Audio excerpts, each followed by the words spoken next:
Lernerville Motor Speedway. They're lean, they're mean, they're 5 to 7 horses, a man and machine. They're 4 wide before they start to slip and slide. The Coast to Coast Racing League 350A Modifieds, Pro Late Models, and the 360 Sprint Cars.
A new year is just around the corner, which means a new season of Coast to Coast action is finally underway.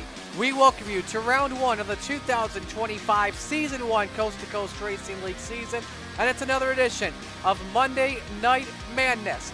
Tonight we come to you from Sarver, Pennsylvania, just near the Steel City of Pittsburgh, Lernerville Speedway.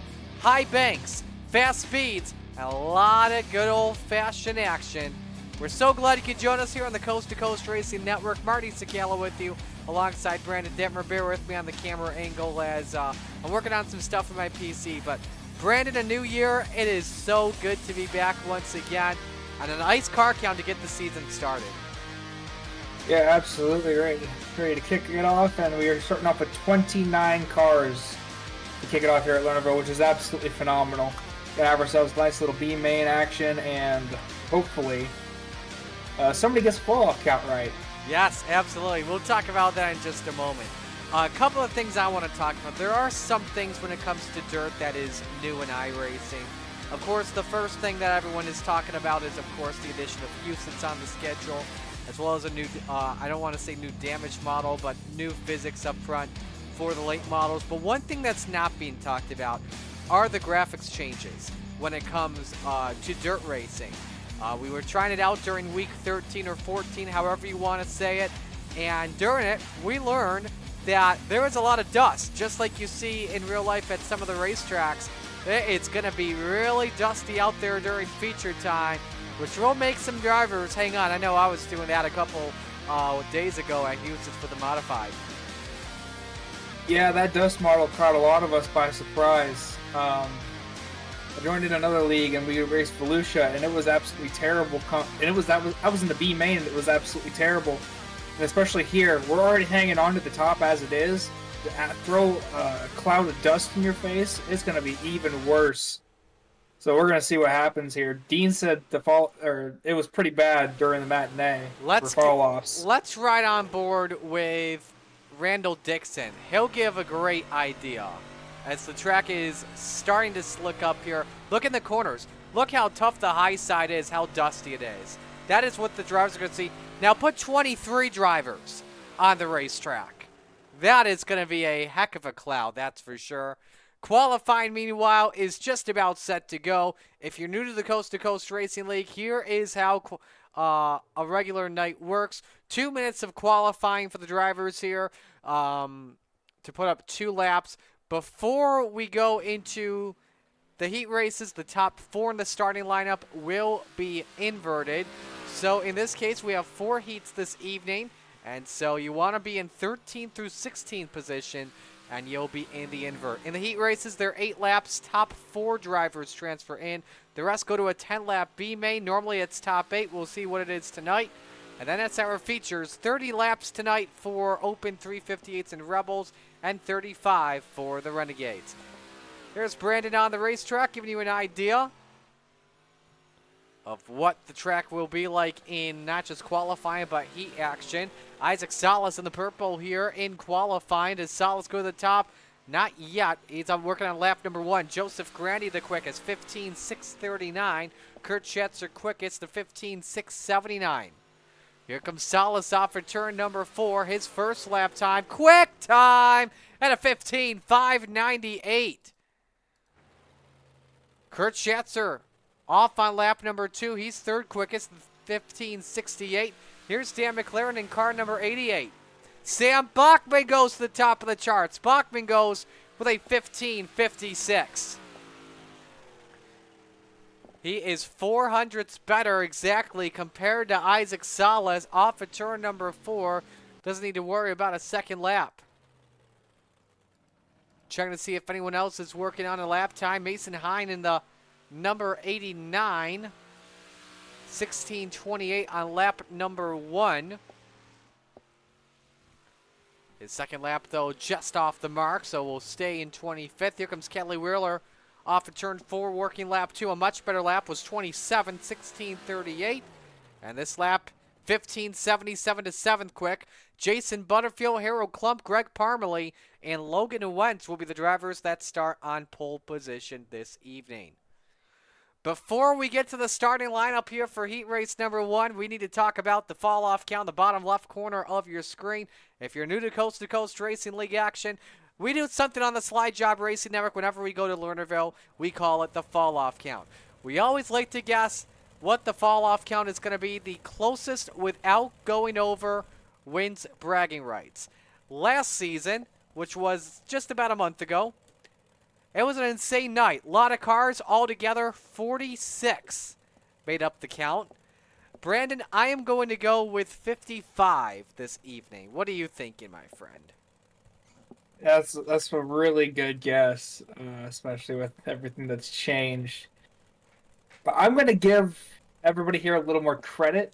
I'm going to go with 38. Alrighty, BD going 38. Let us know in the chat what you believe the fall-off count will be tonight. Again, closest without going over. We go by Price is Right rules. Drivers are rolling off for heat race number 1. This heat brought to you by Gambler Motorsports, official team of the Coast to Coast Racing League. The Spider Monkey on the pole, Brandon Dittmer in car 83. Next to him, it's Kelly Wheeler in the 110. Row number 2, Sam Bachman in the 007. To his inside, Brian Dickens in the 122. Row 3, it's Butters, Jason Butterfield in the 93, and Logan Wentz in the 118. Row number 4, Devo, Donovan Ross in the 5, and Armando Melgoza in the 531. Final row in this qualifying session, Joe Musso in the 00, and Jake the Snake Henry in the 171. Top 4 drivers transfer everyone else down to the B main. This may actually be a 3-heat race tonight. We'll have to see where it goes there. Yeah, it's a 3-heat race. I think they change it up. They have up to 10 drivers in a heat race. All right, so it seems like it'll be a 10-9-9 type night. So, but anyway, Brandon, best of luck in Heat 1. Thank you. Steve King Foundation Pace Truck makes the right-hand turn onto pit road. Winner starts on the pole for tonight's feature. Top 4 drivers transfer into the main event. Here we go, open 358 to green. Good start for Dittmer as he's cleared Wheeler and Dickens off the corner. Sam Bachman holding on to that final spot in 4th. Wentz sends her deep into turn number 3. Nearly 3 wide off the corner. Lap number 1 is led by Dittmer. Kelly Wheeler trying to round the outside. The field 2x2 in open setups. Wheeler, does he peek downstairs for the race lead? Yes, he does. Dittmer high, wide, and handsome nearly goes over the berm. Gave Wheeler an opportunity. They're still door-to-door into the corner. Look at Logan Wentz, 3 wide for 3rd. One driver out of this may not make it into the show. This could be 4 wide possibly, which is the case in the center of the corner. Dittmer hanging on the lead. 5 wide already. Good gosh almighty. It is only Heat 1, boys. Take her easy. Kelly Wheeler to the race lead as we're halfway home in Heat 1. But look at Dittmer trying to get the momentum off the corner, trying to use it to his advantage. Wentz very good downstairs. Kelly Wheeler rocking around. Now look at Bachman hanging out down in Mama's basement. Now there's no cookies down there, but there's a lot of antiques, that's for sure. They're still 4 wide going to turn number 3. Oh, baby, there is not a lot of room for error with 2 laps to go in Heat 1. Remember, it's the top 4 trying to make it into the show. They're 3 wide for 3rd. Wheeler's still going for the lead, but it could get aggressive into turn number 3 next time by. 2 wide, 3 wide, there's contact. Wentz and Dickens, bang! In turn number 4, final lap is underway. Oh, no yaw for Wentz, off for 2. He's trying to hang on to it. Oh, there goes Butterfield off the racetrack. And that was for the final spot in. Coming to the checkered flag, Dittmer takes the win over Wheeler. Bachman 3rd, Wentz in 4th. Jason Butterfield goes off the track and finishes last. Let's check on Armando Melgoza. Make sure we don't have 2 on the fall-off count. Nope, it was just 1. So, holy smokes, what a wild start to this one, Brandon. Yeah, that was absolutely fun. That top is extremely treacherous, but boy, oh boy, is it fun! Is it wild if you can stick it? I just realized something. Is this bus down here new? The Lightning McQueen bus? Where is that? Down at the bottom of 3. Go back and look at me. Okay. And go to Chase. I don't know if that's new or not. We'll look in just a moment. Heat 2, meanwhile, brought to you by Regency Home Inspection. Proud partner of Brian Lawson, the Venom Racing team. For a quote, check them out on social media. The Bandit, Randall Dixon on the pole in the 011. Next to him, the Magic Ant-Man, Anthony Morano in the 32. Row number 2, Superman, Kurt Schatzer in the 218. And Sly Job, Isaac Salas in the 5. Row number 3, Bud Molyneux in the 883. And next to him, it is Harold Klump in the 2. Row number 4, Jason Coffey, correction, in the 146. And Ronald Lyons the 4th in the 86. Final row tonight, you've got Mason Hine in the 89. And the low-line master, Brennan Lacey, in the 114. You said it was in the bottom of turn 3, Brandon? I did not see anything. Yeah, where they normally go down, where they fall off and go to the boat. Oh, okay. Yeah. I see what you're referring to now. I'll have to look. I know there was no, art modeling. We'll check next heat. We got the winner starting on the outside of the front row. As we're set to go green, here we go, Heat 2 underway.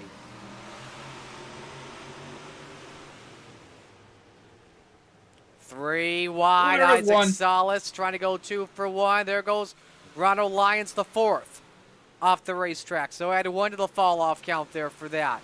as they're still all 2x2 regardless. Lap 1, way too close to call with the line, Brandon. Yeah, Isaac pushing it on the outside towards Anthony Morano. But here back for the 4th spot, we got Harold Klump going really hard out at Kurt Schatzer. Oh, you racing.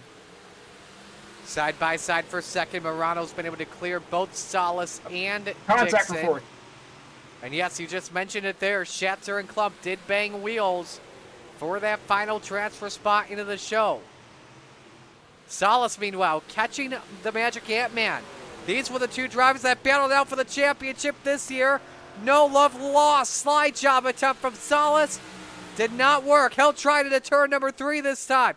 Does he have it off the corner? Yes, he does. Morano tries to counter it back. Woo, that is good. These 2 respect each other. They put on a damn good battle to the end of the season last year.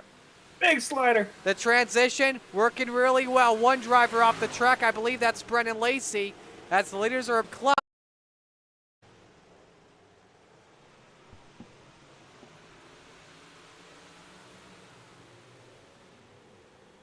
Should be good now. We apologize. Had the technical difficulties. Lap number 1, led by Dean Reynolds. Scott Rayome in second.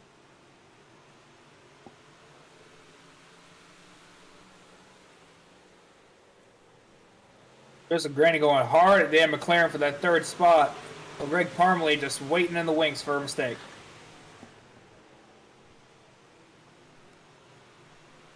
Here comes Dan McLaren, still trying to grab that 2nd position away. Joseph Grandy with that final transfer spot at the moment. First driver out, Greg Parmalee currently in the 5th position. But still right now, Dino out in front. Michael Vecchio's crash. He's upside down. He must have caught the wall and got on 2 wheels. Let's go to the Malcolm's replay.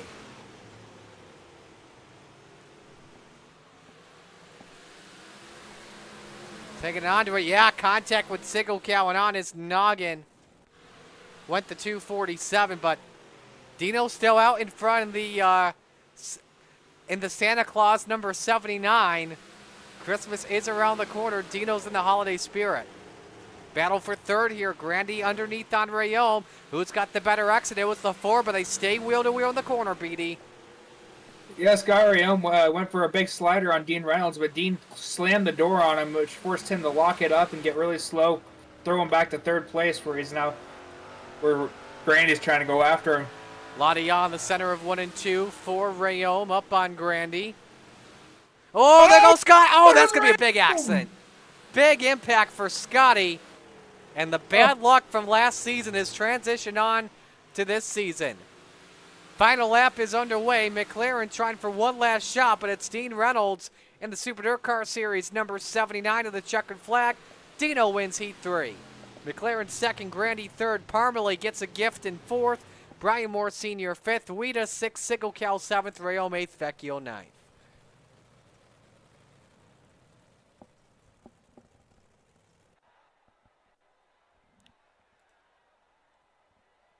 So fall off count now, ladies and gentlemen, is at 4.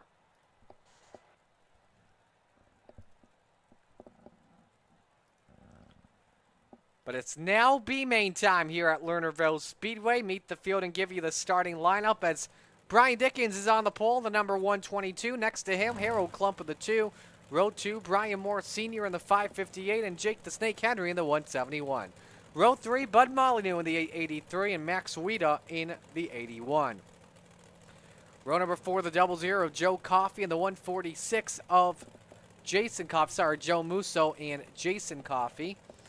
Round out the top 10, Gary Sigelkow next to Scott Rayome. That is row number 6. Row 7, Armando Malgosa in the 531 and Brendan Lacey in the 114.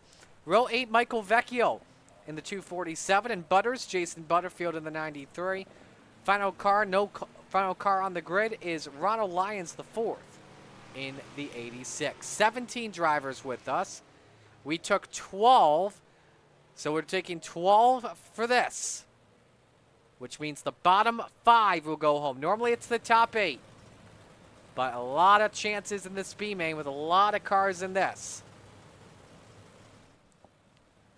This is going to be absolutely wild 10 laps here. Absolutely. After the completion of the first lap, we will focus on the driver that is in 12th.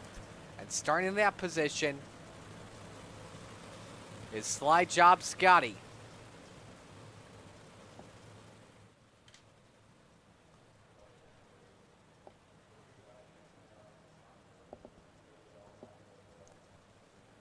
Winner to start 13th tonight in the feature. Green, green, green. Green flag is out. Last chance showdown underway.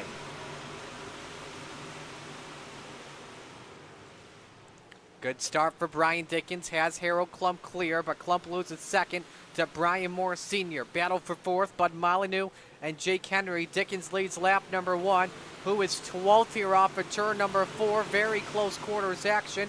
It's Scott Rayon. Donovan Ross around the outside making some moves. Gives the bumper to Gary Sigelkow for just a little bit. There goes Devo off the racetrack. Now, did he have 2 wheels? Yeah, that was 2 wheels. That does not count. We did have one go off in 1 and 2 as we have Baden-Beg and Rick on the front stretch. Yep, Armando Malgoza was the one I believe that went off. Jason Coffey around to the 146. Brennan Lacey currently hanging on to the final transfer spot at the moment. Contact in 3 and 4. Donovan Ross sideways off the bumper of Michael Vecchio. He finds a way to keep her going, but a big gap now between Lacey and Ross. They're going to need somebody to wreck amongst the top 12. A lot of good hard racing, though, amongst the field right now, Brandon. Oh, it could come right here. Gary Sigelkow. Upside down he goes in the 25. Donovan Ross gets through. Sigelkow keeps it going, but is a couple seconds behind. He still could have a chance for 12th. A lot of damage, though, on the 25. I don't know how he's still going. He puts the door at Ronald Lyons the 4th. That car not driving well, though. Yeah, he's got to have a lot of damage after that flip. There's no way you can do that and have straight wheels. Donovan Ross now with the final transfer spot. Michael Vecchio, the first one out in 13th. You ride on board with the 247. Look at the dust going into the corners. It's better on the low line. The visibility compared to up top. Sigelkow has crashed there once again around in turn number 2. And that will end his night in the small blocks. Brennan Lacey sideways of the 114. Now he's in an insurance spot right now, Brandon, in 11th. Yeah, and Jason Coffey gets around Michael Vecchio, and he is going to set his sights on Donovan Ross. He is running him down. 2 laps to go. Final spot on the line. On board with Coffey. You see how the dust is. But wait till we put 24 drivers on instead of 17. Especially at the start of this one. Here comes Coffey looking underneath. Gets the door slammed by Devo. Final lap is underway here. Can Donovan hang on to that spot, or will Jason Coffey steal one? Devo opened up the door for Coffey. They're side by side. Coffey's got a chance. Does he go for the slide job? No. Devo pinches him down, steers off the corner. Donovan Ross makes it in the show. Dickens, your B-main winner.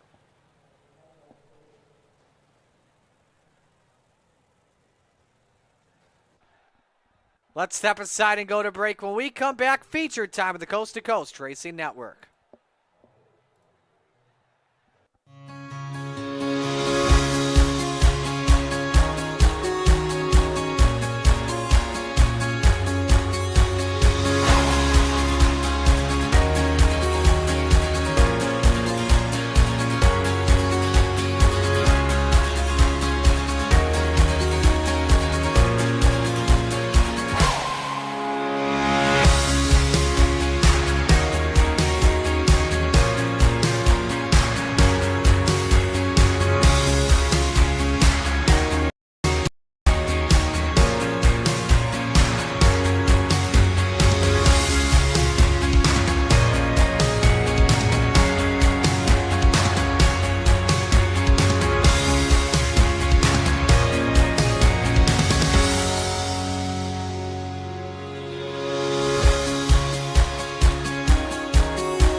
Back here on the Coast to Coast Racing Network as warm-ups are underway. Got up to the fall-off count. It is currently standing at 5, but I got a good feeling that is going to go way up after this feature here, Brandon. Yeah, just a small little hunch that just might happen. That top's already treacherous as is, and it's about the only fast way around this place. Brennan Lacey the quickest, the 15.787. Logan 1 second. Isaac's at a 15.81. Isaac Salas third, 15.84. Anthony Morano fourth, 15.91. Brian Dickens fifth, 15.92. With the holidays coming on up, got a couple of events coming on up. Next week, we've got a 2-day event for the Driller Trophy. We've got the Dagan Corona Chili Bowl Memorial for Braden's Hope for Childhood Cancer. Everyone welcome, donations only. That's on the Coast to Coast Racing Network. And then my New Year's special is coming back for the 3rd time ever. A 200-lap big block feature. Stay tuned for that. That's on New Year's Eve, and then also a Huset's 100 on New Year's Day. Feature time, though, ladies and gentlemen. Let's meet the field and give you the RSN trackside starting lineup. On the pole, the Spider Monkey, Brandon Dittmer in the 83. Next to him, Slide Job, Isaac Salas in the 5. Row number 2, Dean Reynolds in the 79, and Kelly Wheeler in the 110. Row 3, the Magic Ant-Man, Anthony Morano in the 32, and Dan McLaren in the 88. Row 4, Sam Bachman in the 007, and Randall Dixon in the 011. Rounding out the top 10, Joseph Grandy, 100 grand in the 518, and Logan Wentz in the 118.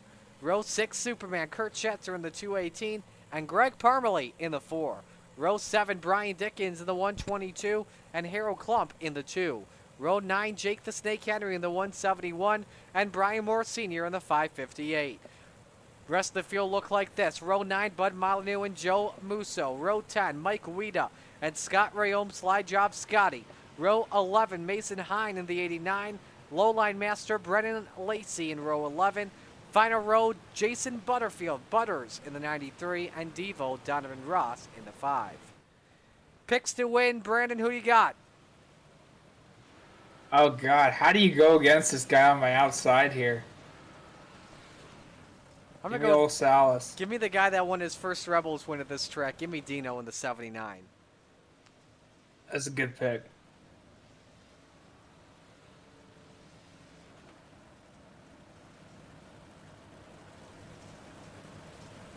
Alrighty, man. We'll put you on mute here for the feature. Best of luck.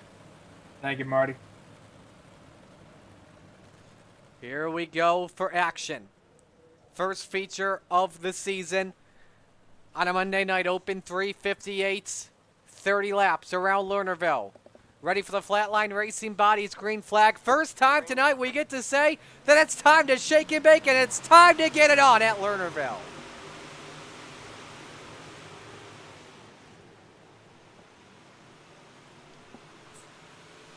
Three wide for the race lead. Brandon Dittmer on pole now and is in a sandwich with Dino downstairs. Isaac Salas to the outside.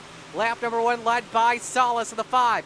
Kelly Wheeler slides up in front of the 88, looking for P2 as they're 2x2 off the corner. Good tight racing. Look at the visibility issues here. All that dust piling up there in 3 and 4. Wait till you see the onboard here with Dan McLaren. How tight it is to see. We should actually show you a better onboard. Go from like 15th with Brian Dickens or something. Luckily, this track is wide and not as tight as it is at Huset's. Just had problems. Kelly Wheeler has gone off track, and the first yellow waves tonight.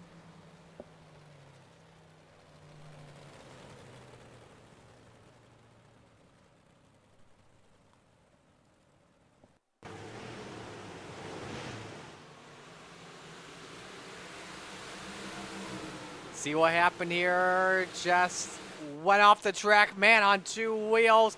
How did he keep it off the wall? I don't know. Wow, his day was nearly ruined. To the point where he had to get a quick repair immediately, but nope. Just take her to the back, save that quick repair.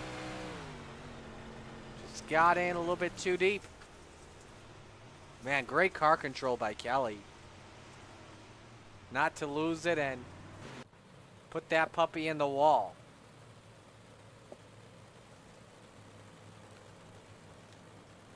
That puts the fall off count up to 6.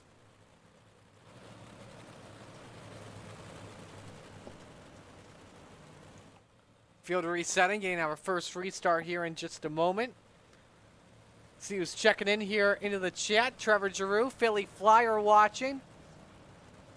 Don't know where Trevor is tonight. We're missing you, though, that's for sure.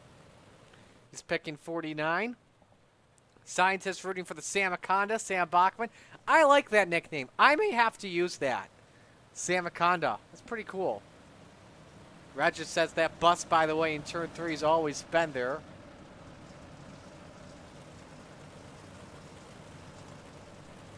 Trevor says of Dino's Santa wrap, it's one of 500 wraps he owns. And Ronald Lyons checking in. He had fun racing. Didn't make it, but did not get last. Fun League. Hey, that's most important, that you had fun.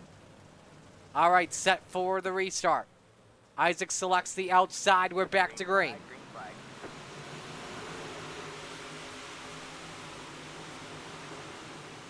Waste no time and really hold serve on Dean Reynolds, who tried to clear up on Dan McLaren, but Soupy was on his quarter panel. In the race for the second spot, no yaw from Dean in turn number 3. 3 wide for the 4th position with Morano stuck in the middle, challenging Dittmer for that spot. Remember, the lower the late in the race, the better the low line for the Magic Ant-Man. They're still 3 wide going into turn number 3. Dittmer in the wall, keeps her straight. Good corrections there, and they're 4 wide. Logan Wentz was showing his nose underneath back in heat race number 1. Let's see if he can get her to work. 7 laps down here in this feature. Morano looking for a run. Dittmer had to left. That can allow Bachman to go for the 2-for-1 discount into the corner. Yes, he can. Left front wheel on the grass. That works out. Bachman down to 5th. On board with him as he's doing the inverted diamond corner. Can he grab 4th here on Dittmer? Dittmer with the advantage on corner exit, obviously. The Spider Monkey hangs on for now. We're working on lap number 10. Gives us a chance to look at the 5-lap average for the first time tonight. Salas just had the quickest lap of this feature at a 15:95. This time by his lap time of 15:90, matching Dan McLaren. Brian Moore Sr. off track, and went to the fall off count. Top 2 drivers, the quickest men on track.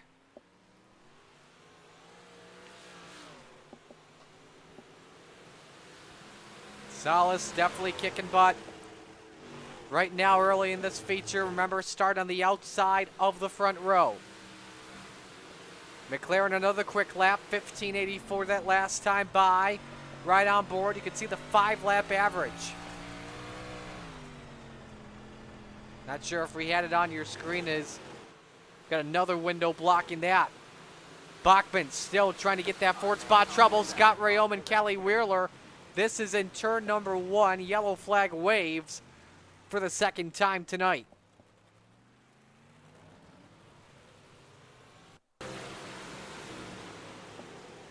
A look at the replay, show you what happened with Scotty. Slight contact with Kelly, I believe, as Wheeler goes head on in the wall. Likely we'll have to use a quick repair. Let's go on board with Wheeler.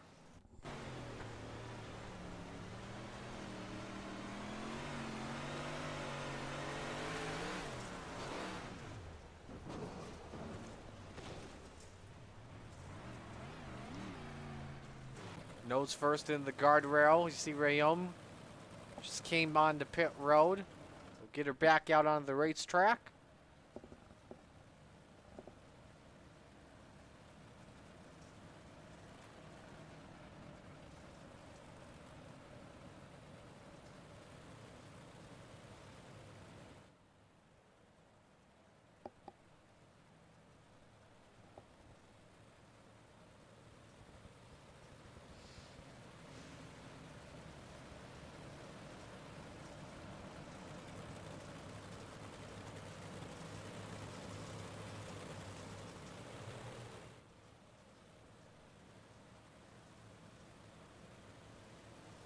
Here we come for the restart. We'll watch it from the Chapman Racing drone.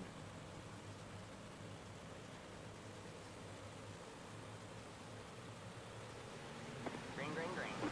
Back to green.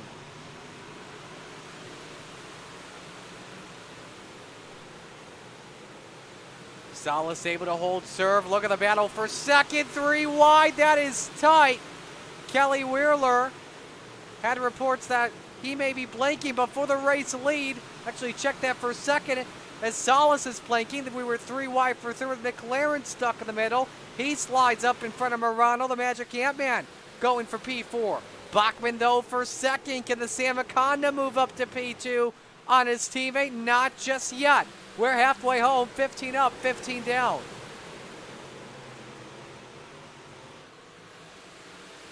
As the FTM teammates do battle. Dino on the preferred high line. Bachman stuck up downstairs. Go back here. Contact between Morano and McLaren. Morano put the bumper to the 88. The battle for fourth. Kurt Schatzer off the track. He goes in the 218. Donovan Ross of the 05 has gone around. No caution flag. We stay green. Scott Rayo may have gotten a piece of that one too.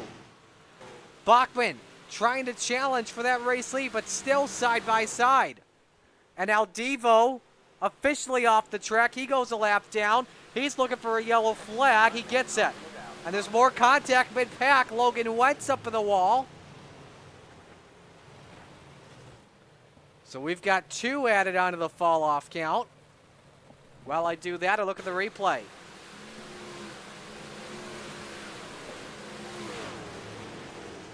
Schatzer just simply lost it, nearly went over. Oh, so did Jason Butterfield as well. So that puts the fall-off count at 10. And then here's Donovan Ross in the 5.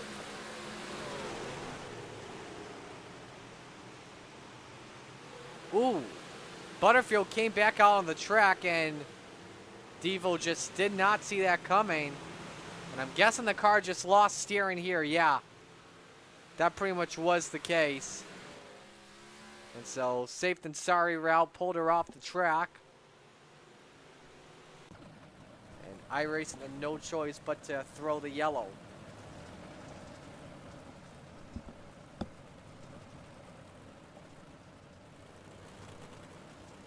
I believe now at this point, every restart, rest of the race is single file.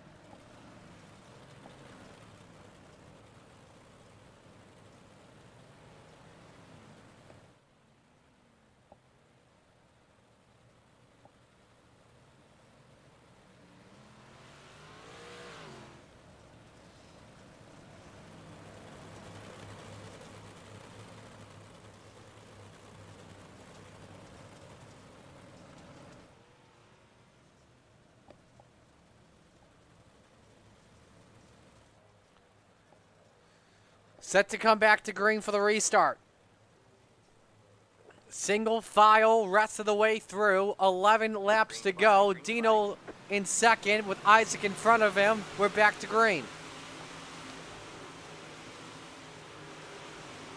Bachman trying to look low for second. Not working it out the way he wants. Logan Wentz, remember, he was squeezed up in the wall as we were coming to yellow. Looking underneath Brian Dickens for a spot. Dickens wants Dittmer for P6. Bachman still trying to get the low line to work, but it's just not working his way. You tell Morano has kept it up top. Normally by now he would be downstairs, but I don't think it's working out his way either. So he's stuck up down in fourth. 9 laps to go. Back to the 5-lap average once again. And your top 3 putting up just about identical lap times at the moment. Biggest, oh no, Logan Wentz off the track.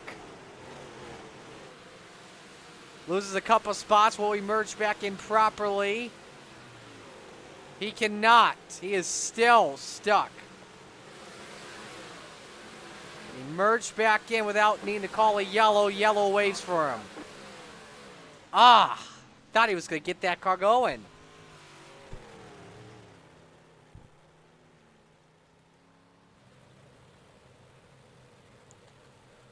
No damage on the 118 otherwise.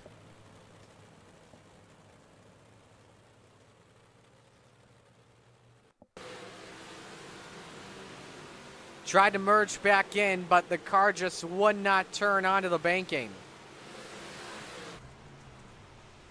And so let the field go by, yeah.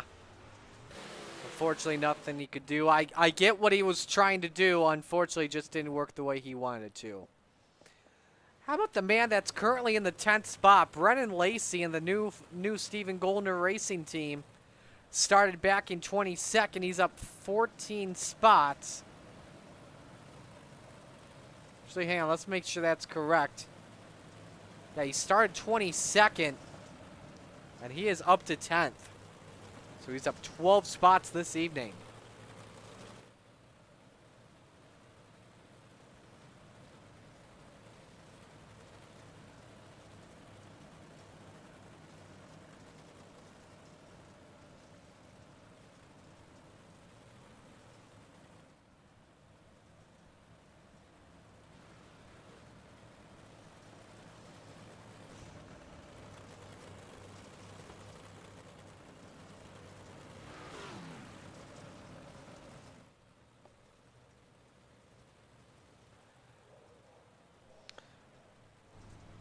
Pace truck comes into pit road this time. We have 6 laps of racing to go.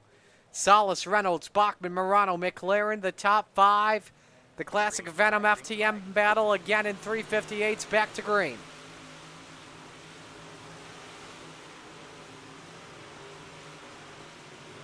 First driver underneath this Bachman trying to get it, that bottom groove to come in. But again, just not. Oh, there goes McLaren off the track. Bam! Into the wall. Heavy right front damage for Soupy. And we just need to show you the onboard camera. You know what happened there.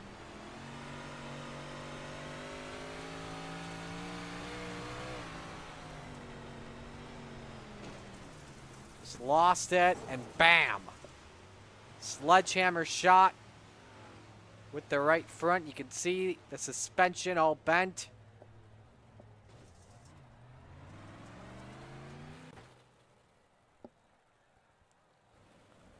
And so that fall off count now at 12. So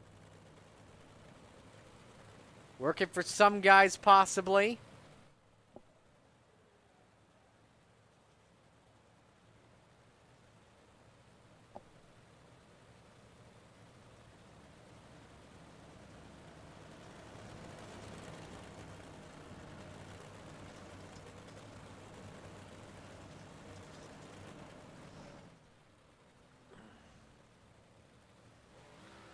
Should go 1 lap to green this time by.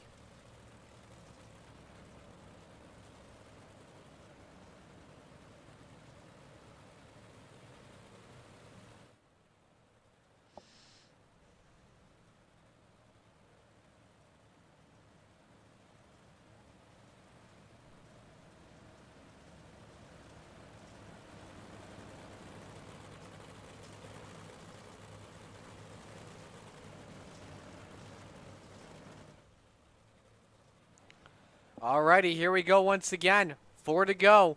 Salas leads, Reynolds second, Bachman third, Morano fourth, Dittmer fifth, Dickens sixth, Grandy seventh, Dixon eighth, Lacey ninth, Klump rounds out the top 10. Does Dino have anything for Salas, or will the number 5 dominate to win the season opener? Here we go.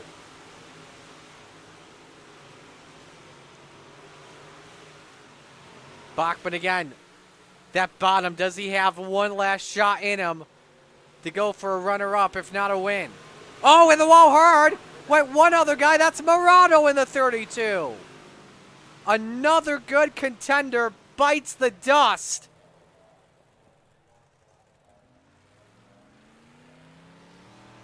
Now, what happened here to the Magic Ant-Man?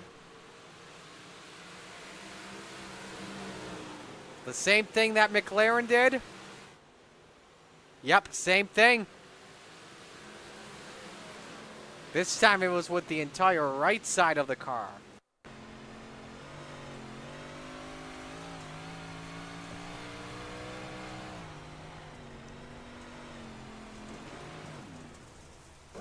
And there was no cushioning there. That's a harder impact than we saw with McLaren. So if the Ant-Man wants to be in contention for another modified championship, chances are most certain that this is a race that will have to be dropped.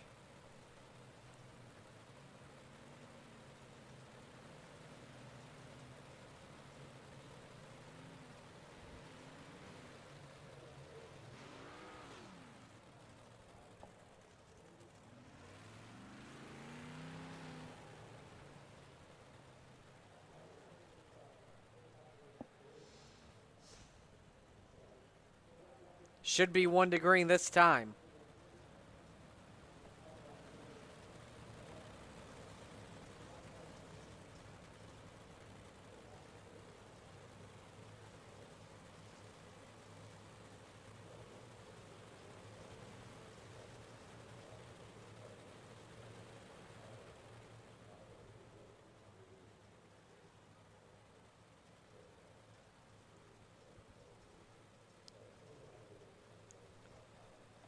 What will play out this time?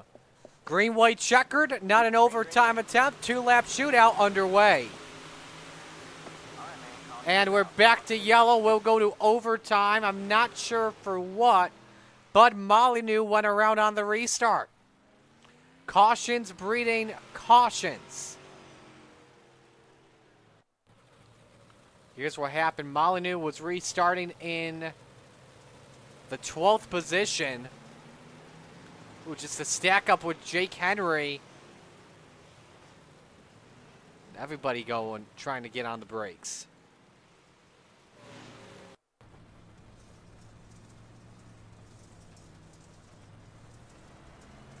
But at this point, you know, you just can't see with the dust. Yeah. Give you a better idea from cockpit angle. How much dust has come up on the lens. But yeah, he's far back though. But like, you could see, but like there is a lot of brake checking from the looks of it.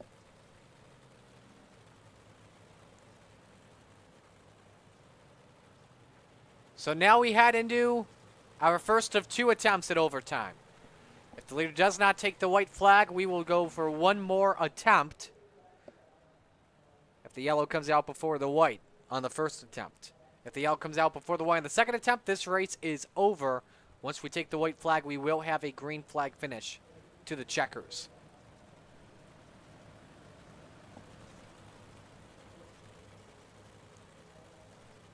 Coming to green this time by.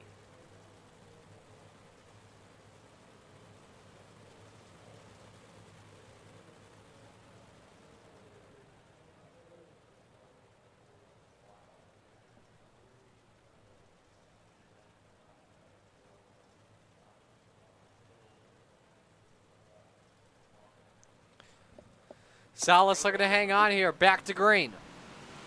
We got one sideways, I believe, once again. That's the case in the background. I think it was Joe Musso this time that went around. And it was. So now we'll have one more attempt. These cautions are breeding cautions. Another stack up from the dust. And I wonder if there are going to be some inquiries about brake checking and or visibility issues. And this was with Henry once again. This all happened behind Jake. I'm not saying that Jake's doing anything wrong at the same time, but Henry's, right now, we know he's got at least 4 rocks because of all this. Right on board from the back of Wida. Not sure if there's any damage on the rear bumper bar. But from there, everything looked good. Maybe get a better angle here in 1. Yeah, nothing bent on the Snakes ride.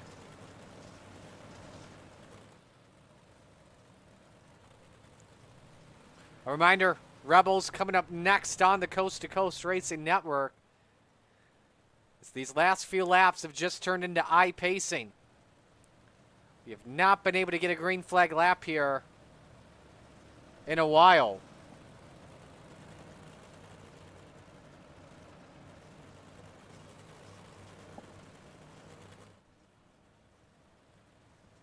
Hoping to get 2 to the finish.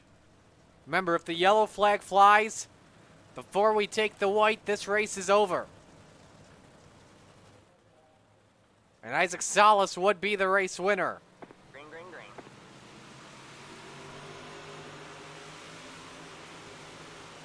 Everybody through clean in 1 and 2. Reynolds clearing on Bachman for that second spot. It's his. Dickens and Grandy with a good race for the 5th position. Grandy nearly gets Brian Dickens. We're on the final lap. As it's Isaac Salas in the Super Dirt Car Series. Venom Racing, number 5. A good battle to the end last season. This time, he starts it off perfectly through 3 and 4. Isaac Salas takes the win the season opener at Lernerville. Reynolds 2nd, Bachman 3rd, Dittmer 4th, Dickens in 5th. Brennan Lace, the biggest mover from 22nd to 7th.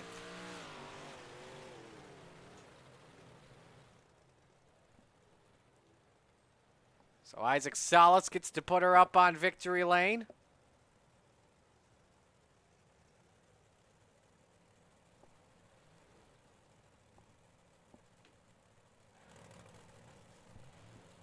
As we will pull up your official results here from tonight. Salas wins by just over 7/10 of the second. As the donuts are about to commence, or a victory lap here for Isaac. Well, Jason Butterfield as well, finishing in the 13th spot after starting 23rd. Oh my gosh! Holy smokes, and he landed it! What in the world, Isaac? Oh boy, oh boy. Isaac was trying to make the not top 10 for iRacing when it comes down. There's a look at the rest of the field that did not finish.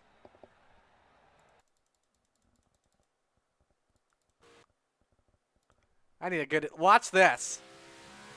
YOLO, he cleared the billboard. He's floating. He actually floated on a couple trailers. Oh boy. Brandon, you see that? I did see that. Yes, I did. Oh, that's going to be a fun conversation. Alrighty, let's go to our 3rd place finisher in Sam Bachman. Sam, a good race for you. We saw you trying to test the bottom, but unfortunately just wasn't working out to try and get to Dean for 2nd. From your perspective, what were you expecting with the bottom tonight? I was hoping it came up a little more alive, but it worked out in 1 and 2, but I lose a lot of my momentum in 3 and 4, so I think I hurt myself on gearing 2 a little bit, and I don't know, I just wish it wouldn't have got so slick in 3 and 4. Probably could have used it a little better.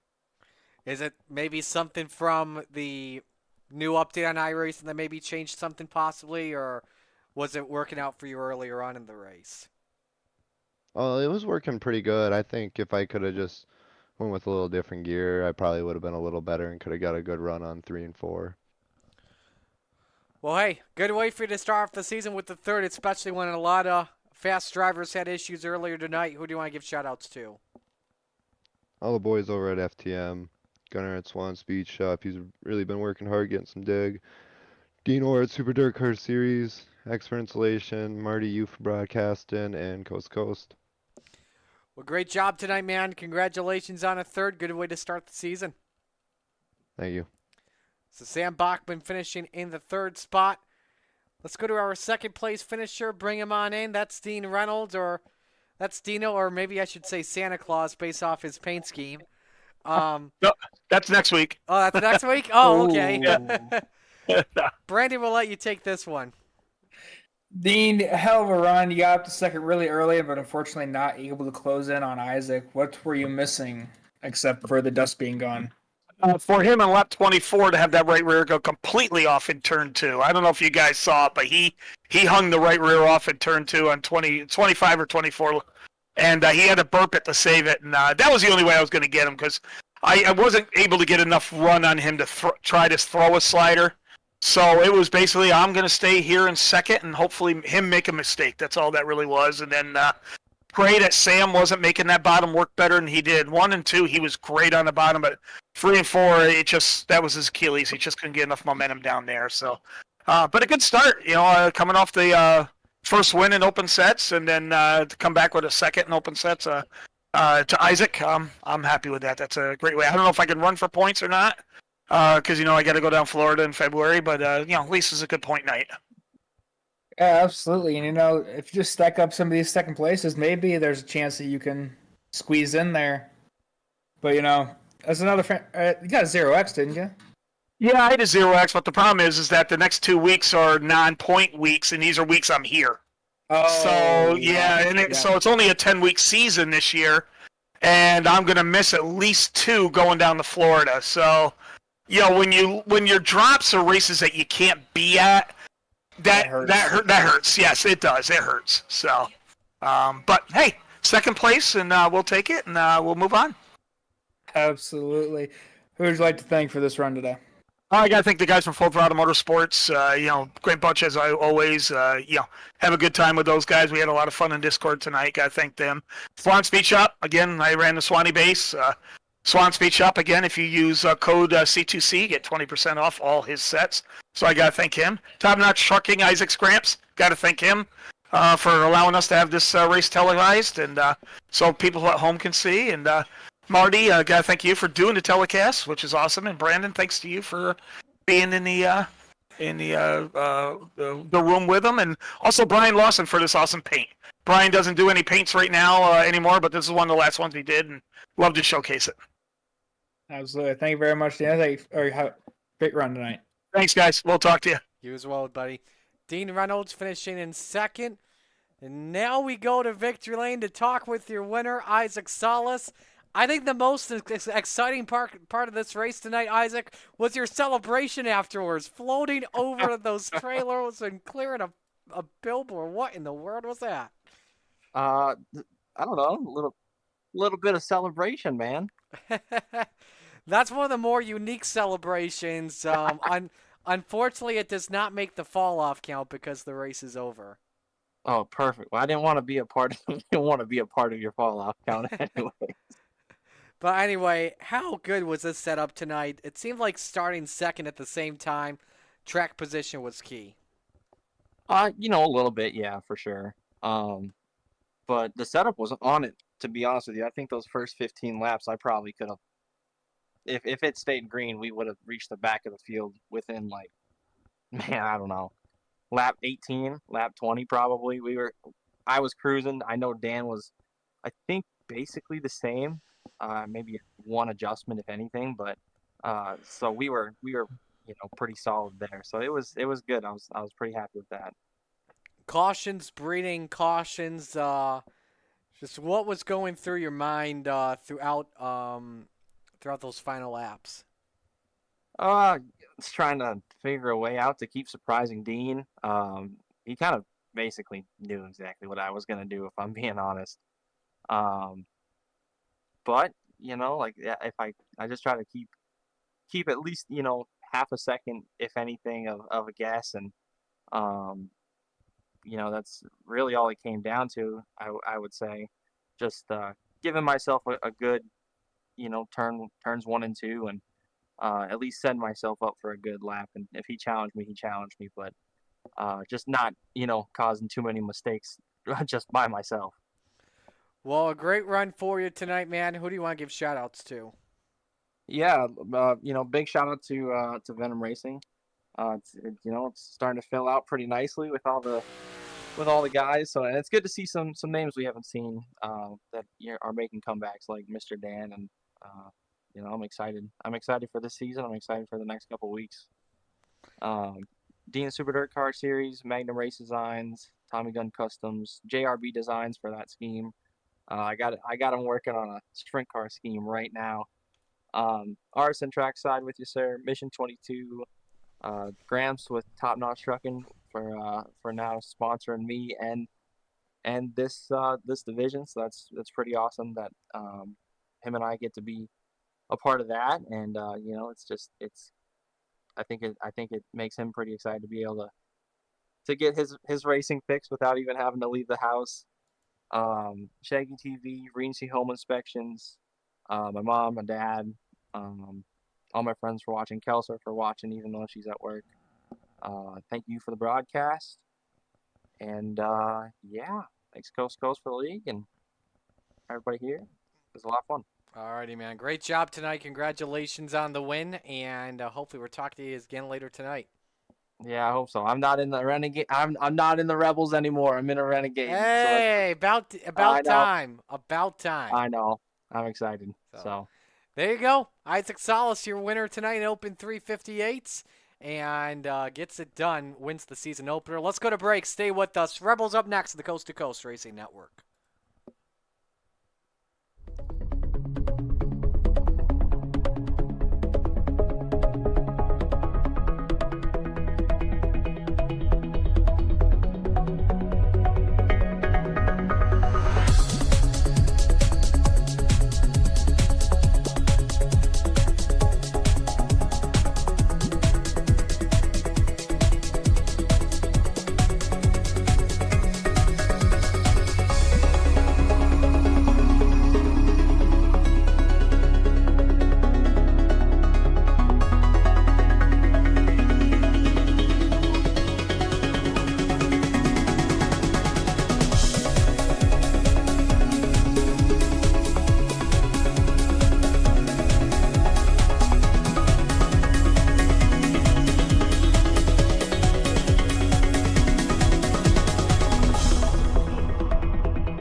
It's time for another edition of RSN Trackside, powered by Bob Johnson Auto Group on Rock Sports Network. Gets on the champion, trying to be a bit of a hiatus. So let's get. Tonight we'll be talking about it.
These dollars had come together to support us, and we realized no, we didn't want to use them for us. We wanted to use them to help others. The foundation has done so much for so many people. It helps any family that has somebody, whether it be a crew member or one of the drivers, that get hurt. We can help them to get through the situation. I was injured in a non-wing sprint car accident that broke my neck and left me with a spinal cord injury. I was in the hospital 8 months, and that got really, really expensive. So having that extra help to help push me and my family forward was a big deal. I was involved in a pretty gnarly sprint car crash. Found out my brain was swelling and bleeding. Pelvic bone was broken. I had 2 cracked vertebrae on my back, and I was in the ICU a little over a week. The Steve King Foundation reached out to my parents. We received a donation from them. Immediately, they started me on what's called neurofeedback, and insurance did not cover the neurofeedback appointments. So we received another donation from the Steve King Foundation. It really helped a lot, and I just want to say thank you. Thank you from the bottom of my heart to the Steve King Foundation for everything that they have done for me. This last Sunday, I got to turn laps in my modified here. That was my first laps back in a race car since the accident, and I truly believe that if it wasn't for the Steve King Foundation, I wouldn't be able to do that or be where I'm at today. Yes, Steve's death is the reason the foundation exists, but it's Steve's life, and it's the lives of racers everywhere, is the reason we're able to do the work we do.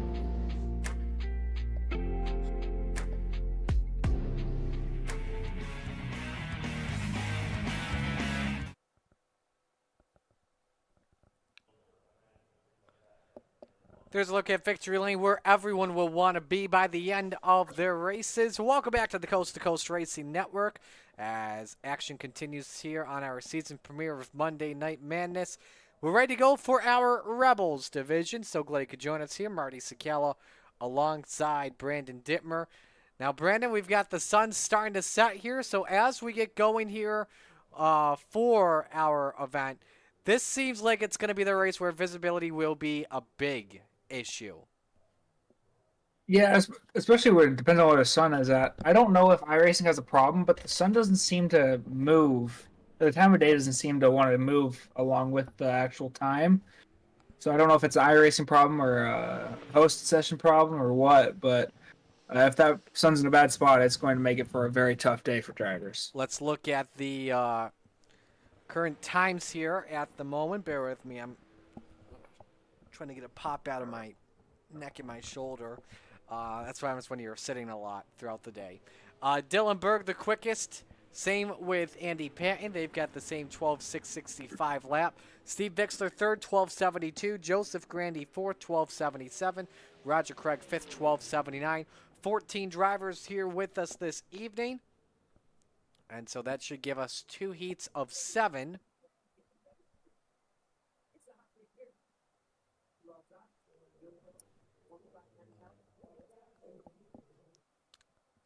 As qualifying is ready to go. So he's checking in while we are at it. Don't really have anyone new checking in, watching with us tonight. As qualifying is underway, we'll watch Berg here in the number 14 with a brand new paint job for the season. Fall off count currently at 13.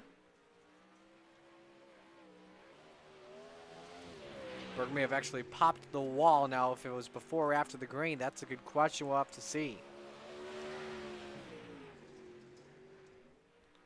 First laps come on the board here. Berg quickest of everyone in Sector 2. 13.279 on lap 1 for Berg. Roger Craig second. Joe Musso in third. Quick time, Joseph Grandy, 100 grand up to the top at a 13.19. Donovan Ross, though, in the purple in Sector 1. He goes second quick at a 13.22. Now, if it's all greens on this second lap, could be likely that he's got a pole position lap. We'll just have to see what happens. Here comes Steve-O off at turn 4, all in the orange. Lap 2, 13.45. Andy Patton just finished up his second lap. He's fourth quickest. Bixler done. Mike Cranmer done. Almarno Melgosa coming to the start-finish line. He goes. So I don't know if that first lap count. Oh, he's on lap number 1 right now. Zach Chapman, lap 1 is 8, 13.61. Ooh, sideways was Shaggy. That second lap likely won't be good. It is a better lap. Oh, wow. Okay, 13.22 for Shaggy on lap number 2. Final moments here in qualifying. Likely the McLaren will likely get a second lap in. 13:52 on lap 1 for the driver, the number 88. He's in the green in sector number 1. He sends it deep. He likely has a better lap in sector number 2. That's the case. He's got a better lap. Where does he lie? Quick time! 13:147. What a lap from Dan McLaren. He puts her on pole. He'll start fourth in heat race number 1. Because of that, I believe it's Bixler and Craig that are on the pole position, and that is the case for each of the 2 heats. Heat race number 1 brought to you by Gambler Motorsports. Here's the starting lineup.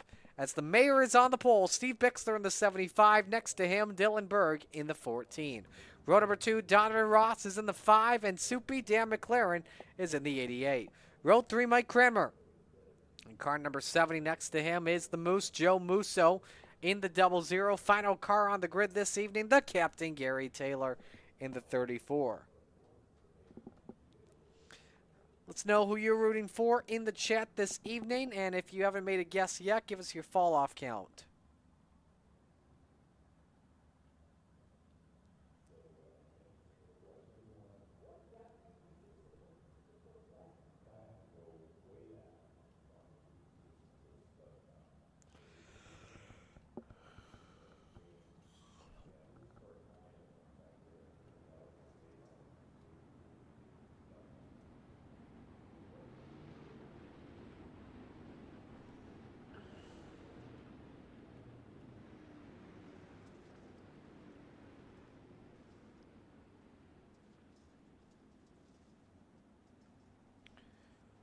So this will determine our inside row here this evening.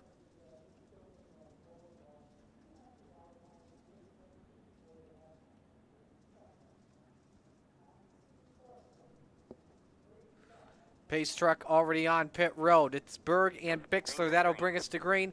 Heat race number 1 underway for the Rebels division. 3 wide, Donovan Ross. Oh my!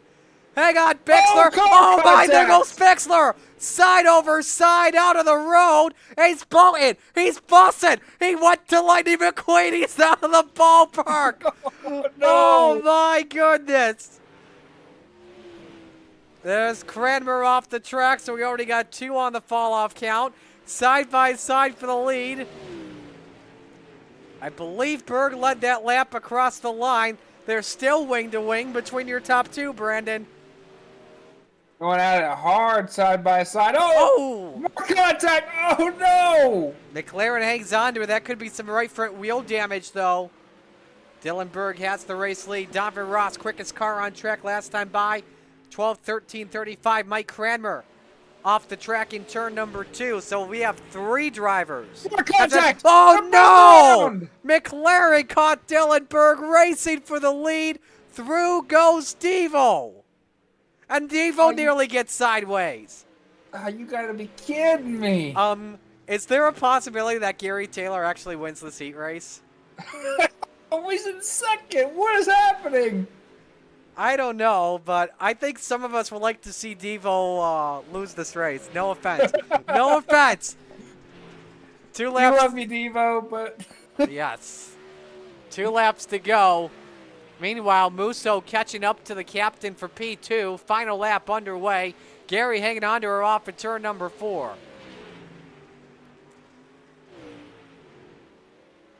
See if Musso can grab second here. Here they come to the checkered flags. A wacky heat 1. And it's Donovan Ross that picks up the pole. Taylor second. Musso third. Fourth, Berg. But we have to add 3 on the fall-off count as it goes up to 16. But probably the most notable on the fall-off count.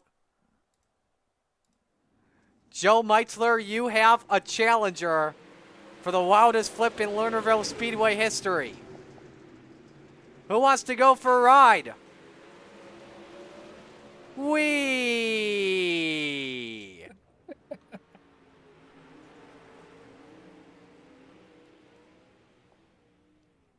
Hang on, we gotta give you a better angle.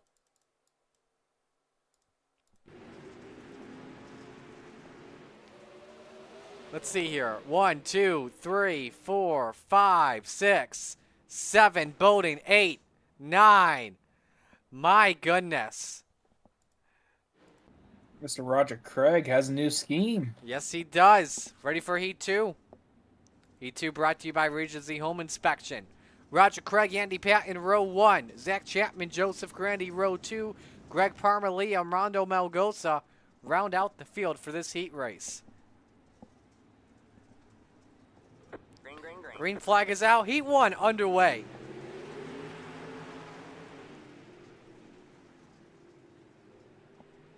Side by side off the corners. The Bassman comes through with the early race lead. Shaggy looking for second on Patton. Good exit from the General, but it's Roger Craig that leads lap 1. Sideways is Roger. Zach Chapman says thank you very much. And Craig is down to third. Oh, man. Contact with Patton. Grandy puts Patton in the wall. The 87 still up in the air. Oh, man. We almost had one on the fall-off count. Had issues, though, moments ago with Armando Melgoza. Make sure that he's not being added to this count. Grandy coming at Craig hard on the outside. Chapman still in the race lead. Grandy makes the pass for second look very easy. Again, this is determining the outside row for our feature tonight. There's Roger Craig. Is that supposed to depict Santa's sleigh? I'll have to take a closer look. I don't know. We'd have to get it. I don't know. Roger texts me during warm-ups and tell me what the scheme resembles. Or, no, don't text and drive. Because he just got sideways once again. I think it is supposed to represent Santa's sleigh. Grandy ripping the cushion all around, getting really close to going over the track. Final lap is underway. Shaggy still has the Halloween paint scheme on, but hey, it's turned into his own. Full time, checkers wave. Zach Chapman wins Heat 2. Grandy second, Craig third, Parmalee fourth, Patton fifth, Melgoza sixth.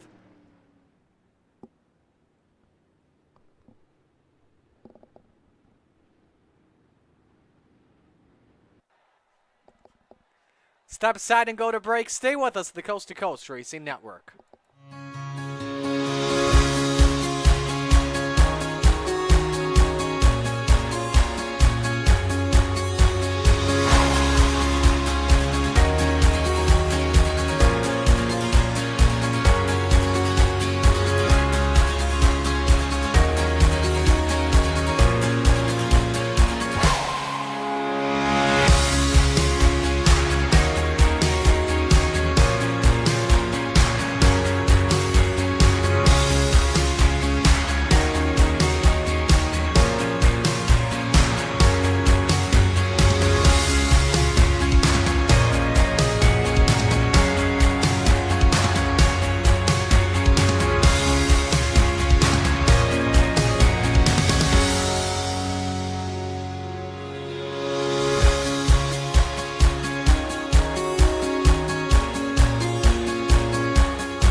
Warm-ups continuing here in Lernerville Speedway, Andy Patton the quickest, 13.626. Dan McLaren second, 13.66.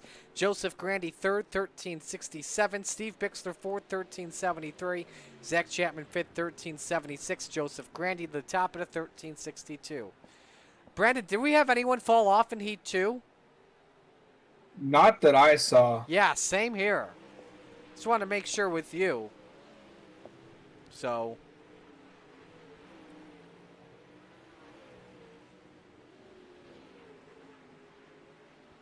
fall off count is at 16.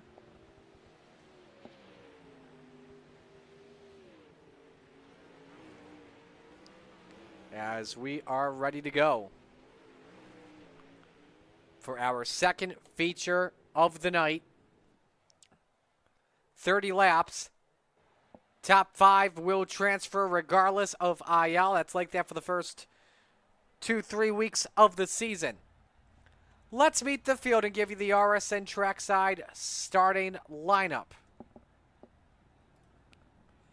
On the pole, Donovan Ross in the 5. Devo's next to Shaggy. Zach Chapman in the 72. Row number 2, the captain, Gary Taylor in the 34. And 100 grand, Joseph Grandy in the 518. Row 3, the Moose, Joe Musso in the 00. And the Bassman, Roger Craig in the 747. Row 4, Dylan Berg in car number 14. And Greg Parmalee in the 4. Rounding out the top 10, it's Dan McLaren in the number 88, and the General Andy Patton in the 87. Row 6, Mike Cranmer in the 70, and Armando Melgoza in the 531. Final row tonight, the Mayor, Steve Bixler in the 75. So 13 drivers will take the green this evening.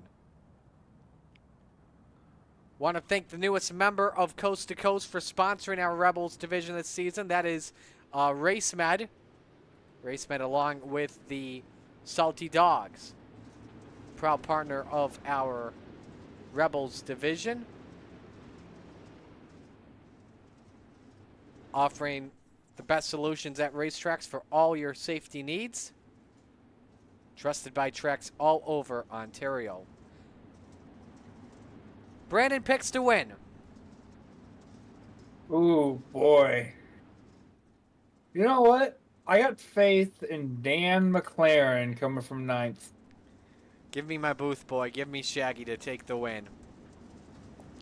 There's just something special about P2 this evening at Lernerville.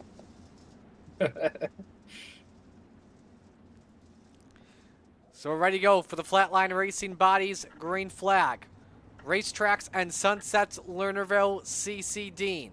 Field makes their way through 3 and 4. Second time tonight that it's time to shake and bake. Donovan Ross, Zach Chapman, bring us to green. It's time to get it on.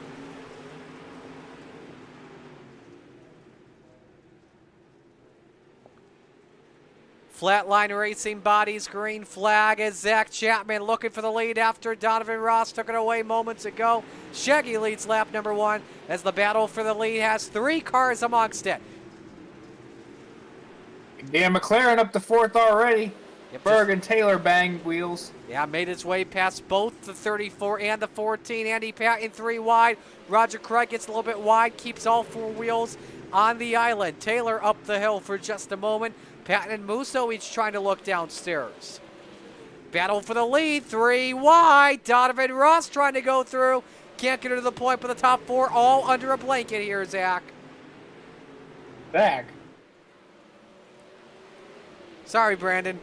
Dan McLaren's really trying to make contact between Dave and Dave. And around goes Taylor and Pat hard to the wall. The General over the interstate. Oh my, he's into the infield. Green? Yeah, he's in the infield. That's Now a the caution. yellow flag waves. Kramer and Parmalee involved, and man, there have been a lot of wild rides tonight. Now, does that count as a fall off on the inside?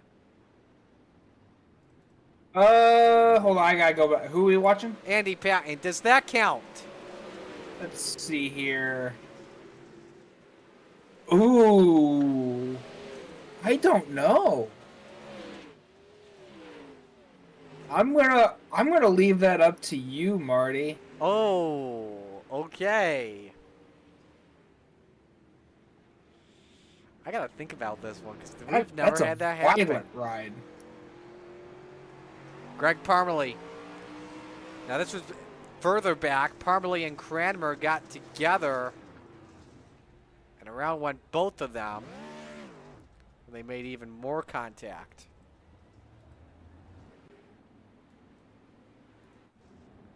You know what? We're doing it. He fell off.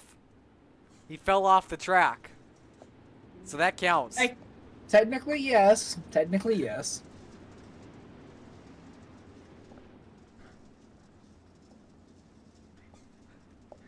Alrighty, set for the restart here. Zach Chapman, Joseph Grandy, row 1. Dan McLaren, Dylan Berg, row 2. Joe Musso, Roger Craig, row 3.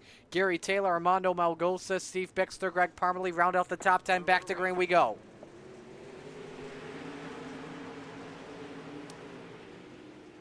Ooh, McLaren slides up the hill, tried to send it deep for the race lead. He and Grandy go wing to wing for second. McLaren slides, job for the lead. That's a beauty. McLaren takes it to the point. Chapman with a crossover move, slide, job for the 72. Some contact between Grandy and McLaren. That causes the 88 to fade just a little bit. So Shaggy hangs on to the race lead right now. Look at Dylan Bird on the bottom. He's making her work. Started back in 7th. He make his way up to the spot. McLaren looking for the race lead up on the top shelf where Mama hides the cookies. Soupy puts her out in front. Dan cuts off Zach Chapman as he tries to pull a slider. Zach's going to have a big run going into 3 and 4. Oh, baby, this is awesome. 3 up top, 1 downstairs. It's Shaggy. Berg up in the wall. He loses some time. Finds his way back onto the throttle. Gary Taylor, around he goes, along with Mike Cranmer. No caution, we stay green. Cranmer below the racetrack. We'll keep her going.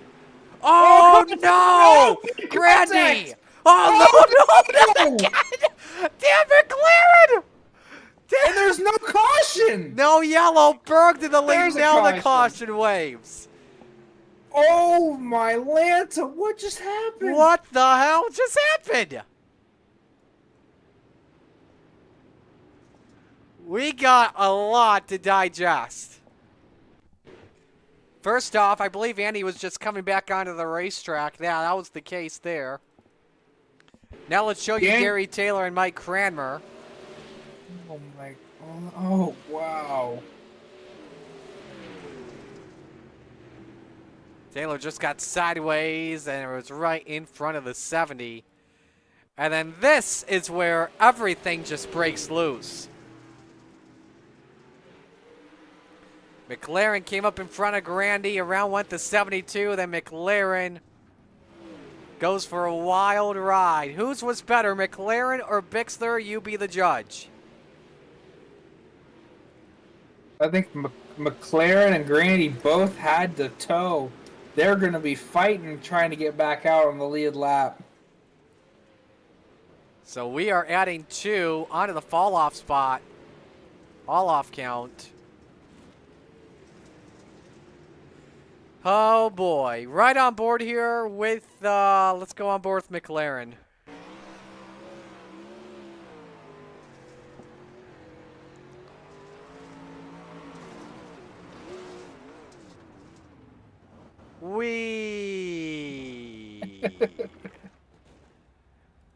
And the barrier stops him there. So we have to add 2 more onto the fall-off count. And we'll put her at 19 as we come back to the green flag. We'll watch the Chapman Racing drone. A fresh front row, Dylan Berg and Joe Musso to bring us to the green flag with 12 laps in the books.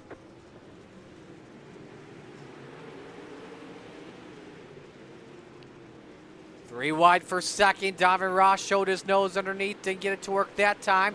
Wing to... Oh, no! Oh, no! Bam! Big impact for Devo. Oh, my. Bixler to second. Craig to third. Malgosa up to fourth. Chapman from spinning is up to fifth. But how about the mayor? From flipping in his heat race, Started back in 12th. He's up to 2nd. Up to 2nd and trying to run down Dylan Berg, but it might just prove futile. Dylan Berg is so good on tracks like this. Absolutely. Just flawless. A lot of things to digest here, people.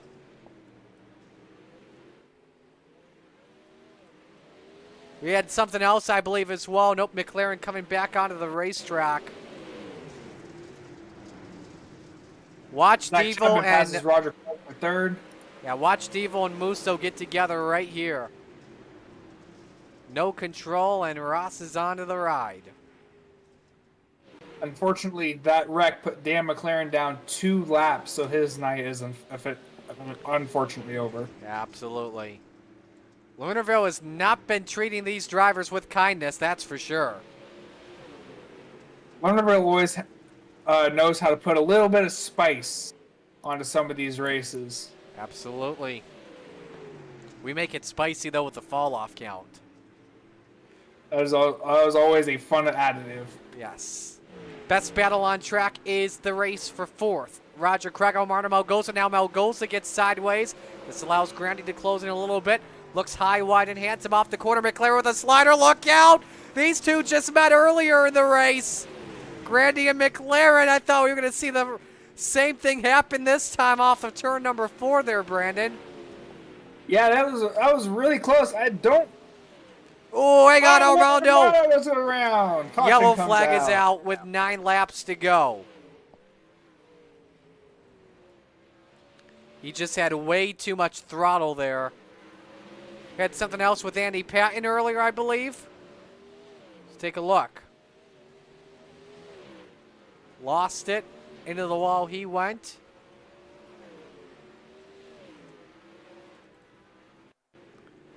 And now to look at what happened with Melgoza.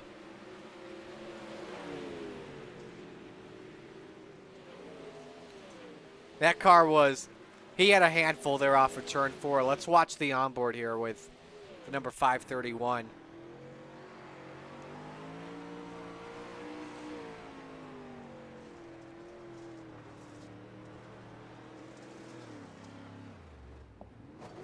Yeah, he had some throttle. No throttle. Even with no throttle, I think it would not have helped. How about a look at the 5-lap average? To show you Dylan Berg dominating over the rest. There you go.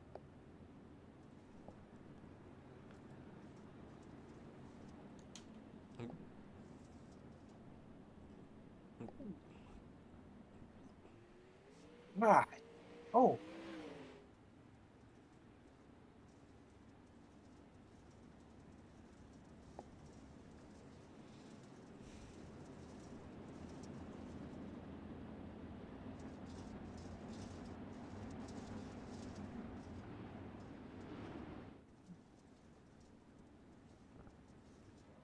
Here we come for the restart. Pace truck is in.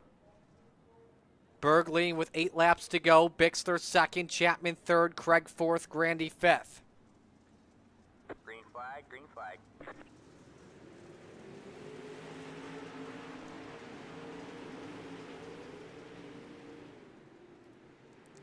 Chapman's got a chance at P2 here on Bixler, Brandon. He's fighting for it as there's contact between Roger Craig and Joseph Grandy. More contact. Craig and Musso getting together as well. Zach got a big run on Bixler. Taylor off the track he goes. One bunny hop sends it around. 6 laps to go, and I tell you what, Bixler not giving up. Oh, look at Joseph Grandy. 2 for 1. Oh, baby, he went on the haunted shield line. Makes his way through, takes away 2nd with 5 to go. So excuse me, I'm here to win, boys. Just pulled a Lewis Hamilton. Wrecked earlier, made the fall off count. He's a 2nd behind on Dylan Berg. Needs a yellow, though, to get back into it. We still watch the battle for P3. Bixler's opened up the door for Zach Chapman, and Shaggy's through to 3rd. Back to fifth here, Roger Craig, Joe Musso. Remember, this is for a spot in Renegades tonight, and Musso won't get it. Around he goes with the 0-0. Berg tapped the wall. Grandy now on the outside of Dylan Berg for the lead. Here we go, side by side, coming to 2 laps to go. We actually got a battle in our hands. Berg gives Grandy the lane. The 518, top shelf where Mama hides the cookies, takes the lead off at turn number 2. Gave him an inch. Grandy took the whole mile. And he is going to run away with this thing on the last lap. White flag. But will Greg Parmalee be a factor here? No, Grandy gets by. Berg having issues getting past the 4. The 518. He went off the road of the back straight. In the start of the race, he comes across the line, finishing first. Grandy the winner. Berg second, Chapman third. Bixler up 9 to 4th, and Craig 5th. Wow, wow, wow. This is going to be a race where all the drivers will want to take a nap afterwards. Unfortunately, 6 drivers ended on the lead lap here. That is super unfortunate for how this field was. But an exciting race nonetheless. Fall off count, I believe, is at 23, if not 24. Have to double check. Yep, it's at 23. We can confirm. So here are the results from tonight. Grandy the winner, Berg second, Chapman third, Bixler fourth, Craig fifth. All eligible to move up. Biggest mover, Bixler, finishing in P4 after starting 13th. Couple of drivers there on the bottom with some heartbreaks this evening. And we've got your top 3 all in here, and we'll begin with third place finisher Zach Chapman. Brandon will let you take the interview with Chags. Hey, Zach, it's Brandon. Got me? Yeah, hey, what's up, Spider Monkey? That's a heck of a race you put on. Reckon there at about 15 to go and able to come back up. What all were you missing there to get up to those last 2 people? Well, I felt like I was gonna finish second if I could find a way around Steve, but man, Grandy, he came out of nowhere and showed me that there was grip up there. I couldn't run it as well as he could, but it was enough to end up getting that final podium spot. But I really don't know what it's gonna take because I'm gonna run this next race, and I can tell you there's a lot of Joseph Grandys in there. So I don't plan on doing that well here at the end of the feature, but we're gonna see what happens. Hey, you never know what happens, man. Throw some stuff together, you might be contending for a top 3 again. But you know, this track is so unpredictable, and especially with the dust now and everything else, how hard is it to hold on to that top side? You know, it's more so it's kind of weird. I never really had this problem before. Normally I'd swing it into Lernerville and lose the rear end over the top first, but there were a couple times there, even with like 3 or 4 to go, I really slowed down in turns 3 and 4. Car was just really tightening up on me up top, so I'm gonna have to maybe go down and pick Isaac's brain or see if John Hines down there and figure out what we can do to loosen this thing in the center of the corner. Well, Isaac's got a lot of tips for tightening a car, maybe not loosening it, but you know, maybe never know. See what he I'll just do the opposite of what he says. Yeah, you know, it might work. You just never know. We got to thank for this run tonight. Appreciate you and Marty for being up in the booth first and foremost. All my teammates at Gambler Motorsports, my dad, my wife, Roger, and all the guys at the league. My own deal there, Shaggy TV, and I think that's it there. Awesome. Well, congrats on the run tonight, and hope said we'll see you in the Renegades. Oh yeah, dude. Anytime I advance now, I'll be there, brother. Luck in the Renegades. Yep. Thanks, guys. So Zach Chapman, your third place finisher here tonight with our Rebels division. And now we go to the man that finished in P2. Brandon, can you move him in for me? My mouse is having some issues. Yeah.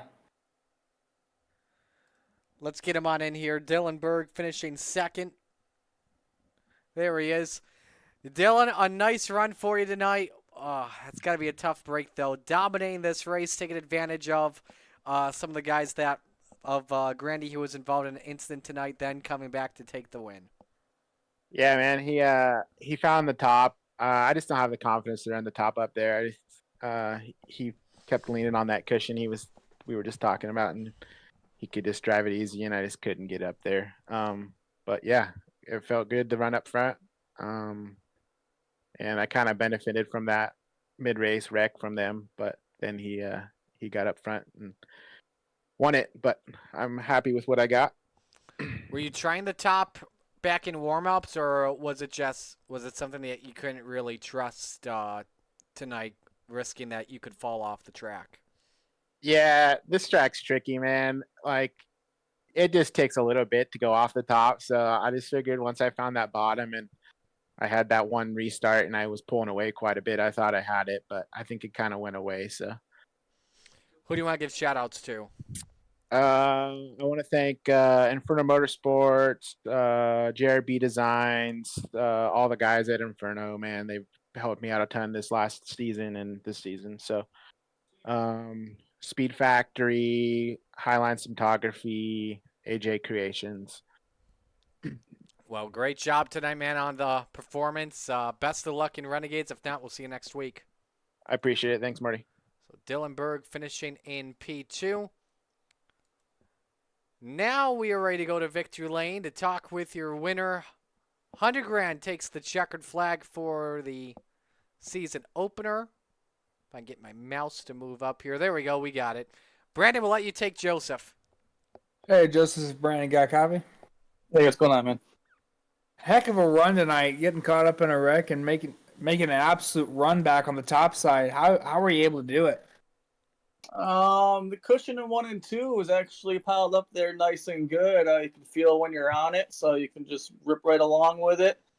And nobody else is really running it.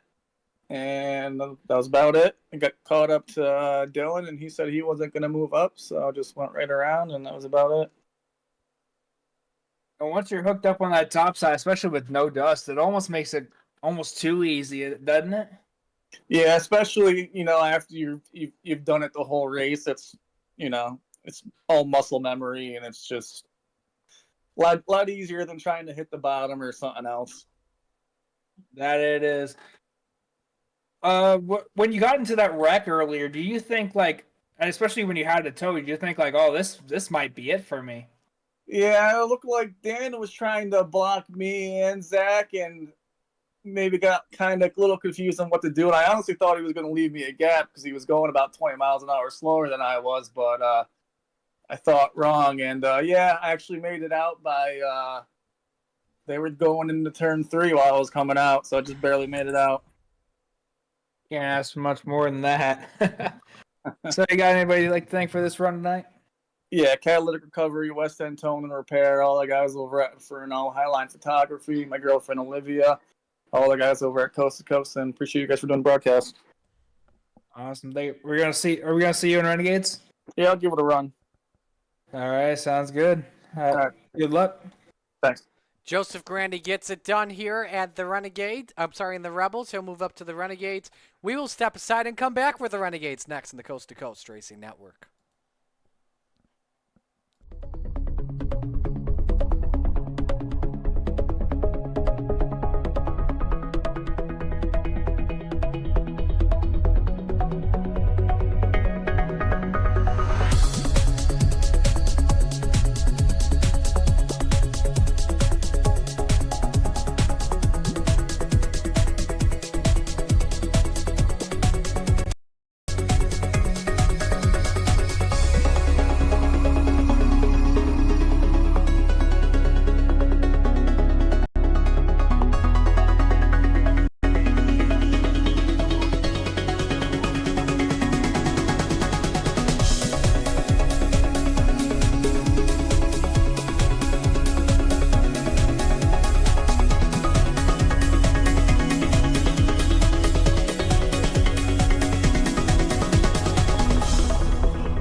It's time for another edition of RSN Trackside, powered by Bob Johnson Auto Group on Rock Sports Network. Gets on the champion, trying to be A bit of a hiatus, so let's get.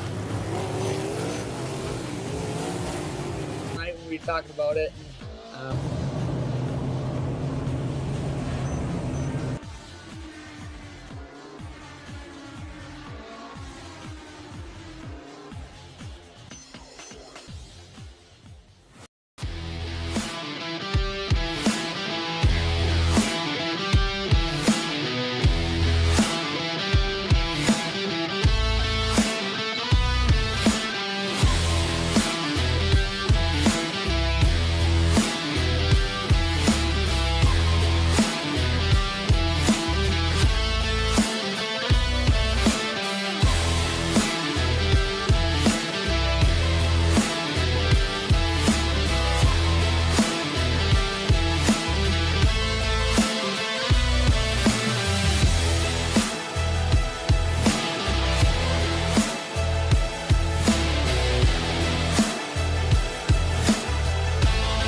Outpouring of love was amazing. These dollars had come together to support us, and we realized no, we didn't want to use them for us. We wanted to use them to help others. The foundation has done so much for so many people. It helps any family that has somebody, whether it be a crew member or one of the drivers, that get hurt. We can help them to get through the situation. I was injured in a non-wing sprint car accident that broke my neck and left me with a spinal cord injury. I was in the hospital 8 months, and that got really, really expensive. So having that extra help to help push me and my family forward was a big deal.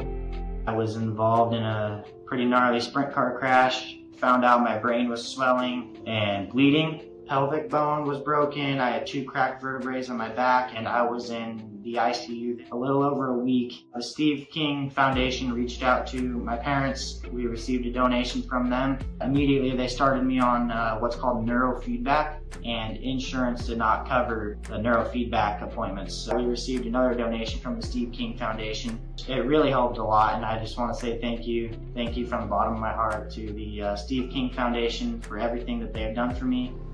This last Sunday, I got to turn laps in my modified here. That was my first laps back in a race car since the accident, and I truly believe that if it wasn't for the Steve King Foundation, I wouldn't be able to do that or be where I'm at today.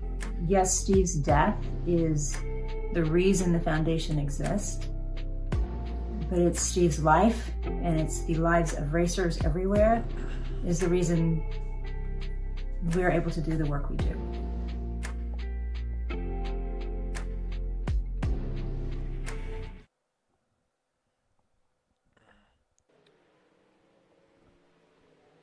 We're back here at Lernerville Speedway as we are set to go for Renegade action here on the Coast to Coast Racing Network. 35 laps around the corner. We're so glad he could join us. Marty Sakala alongside Brandon Dittmer. I swear, I just saw somebody go off. Hang on a second. I just saw a sprint car go flying once again. I want to have some fun and see who that is. Yeah, I may have lost it. Never mind. Brandon getting set to go here for 35 laps. You brought it up earlier, and you said that this track was starting to get really burnt out. Is that what we're going to see here tonight? Yeah, this is really interesting. I don't think I've ever seen it this burnt off for Renegade's start time, but it is extremely slick out here already. This is going to be an interesting mix. Who can have it set up for the bottom? Who can run that top side and run that very thin cushion that it's already been? Clevenger, your quickest driver on track at a 12.667, followed by Stephen Goldner in second. Brennan Lacey third, John Hine fourth, and Terry Landis rounding out your top 5. Should be a fun one coming up here in just a matter of moments, so stay tuned for that. Full field as well tonight. 24 drivers. If we get one more driver to fill in, we will have a B main.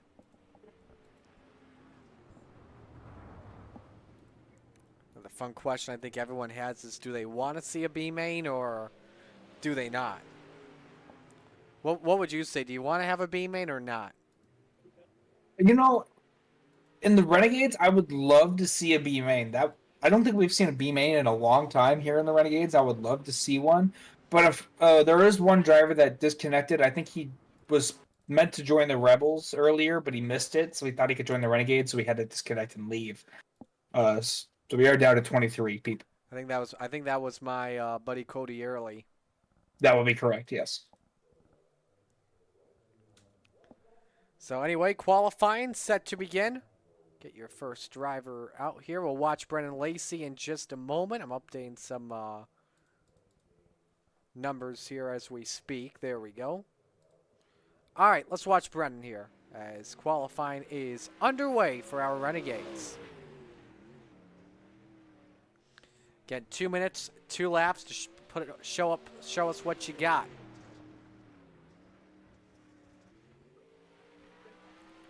Lacey likely to set the bar here in qualifying.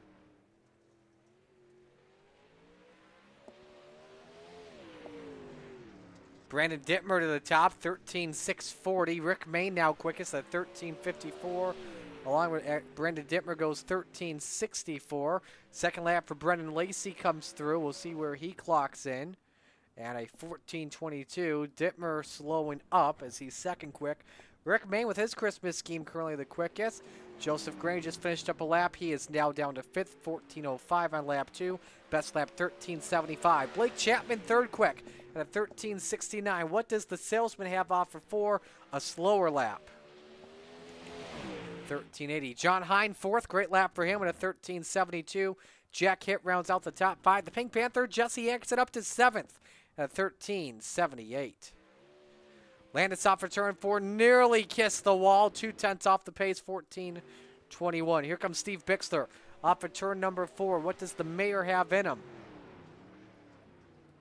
Better lap at a 14.03. Isaac Salas, 9th quick on lap 1, 13.83. Chad Greggs coming off for turn number 4 on lap number 2. His lap time may be better. We'll see. It is 13.79. That's for Isaac Salas, slower at 11th quickest. Zach Chapman 7th. Rick Mayne, the quickest driver on the track. And we will have a full field this evening at 24. So I believe we will have a free B main. That'll just be a fun field practice session. Would I be correct on that, Brandon? I'm not 100% sure. We have 25 drivers with us. Yeah, Dean did just connect at the last second. I see also Brian Lawson trying to connect. I don't think he made it in time, though. I also don't think he's a Renegades driver. I don't think he'll be counted in this equation. But yes, we should have just a freelance B main coming in here. Ready for Heat 1, brought to you by Gambler Motorsports. Here's the starting lineup as Chad Griggs is on the pole in the 27. Next to him, Shaggy Zach Chapman in the 72. Road 2, the Professor, John Hine in the 71, and Rick Mayne in the 187. Road 2, the Desert Demon, Terry Landis in the 161. He's on the outside of Brad Waite in the 814. Row 4, the Bassman, Roger Craig in the 747, and Ross the Boss Carina in the 10 round out the field. Top 4 drivers directly to the A main. The rest of the drivers will get an extra practice session to work on their car.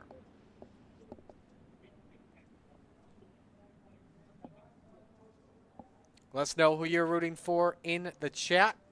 It was quiet in the Rebels. Nobody wanted to talk to us. Talk to us, dang it. We don't bite up here. Come on, y'all. No, we don't. Green flag, green flag. Set for the green flag here in Heat 1. We're underway.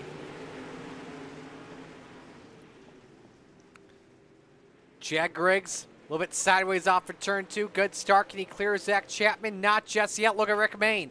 Move up to 3rd. Can he clear Hine for the spot? Yes, he can. 3 wide further back. Chapman for the lead. Griggs nearly makes contact with him, and Chapman slides his way through the point. Good run from Griggs in the turn 3. They're side by side, Brandon. Whoa! Oh, Chapman's going to come down, almost catch Rick Mayne. Luckily, they're going to miss. Griggs goes back to the top, goes to the middle. Zach Chapman throws it in hard into 1 and 2. Nice crossover from Shaggy as he takes the lead. Griggs says he ain't done just yet. Slide job, Griggs. He's got it. The 27 moves through. Here comes Rick Mayne, high, wide, and handsome. Can he grab second off at turn number 2? The answer is yow, not yet. Top 3, though, all under a blanket, BD, for this lead. Rick has found something there on that high side, about middle slider, and then just zooming right off the corner. Ooh, Griggs slams the door. Oh, look at Mayne thread the needle. Oh, my. Griggs, around he goes. No. Wow. I'll give him credit for not making contact with anybody else. That was just some good hard racing there, Brandon. That was absolutely good hard racing. You love to see that. Unfortunately, just a bad outcome for Griggs. Zach goes hard in 1 and 2. Rick Mayne hard in out of 2. Look at Ross Corinna. Where did the boss come from? He started back in 8th. He's up to 3rd. Oh, no! May, everybody, except for the whole field. Way involved. How about Roger Craig? He's going to get a couple spots out of this. Roger's going to get a nod to the A main right away. Checkers wave. Chapman starts on pole tonight. Wade finishes 2nd. Mayne, after all of that, finishes 3rd, and Craig 4th. What in the world? This has been a wacky night tonight, Brandon. That it has.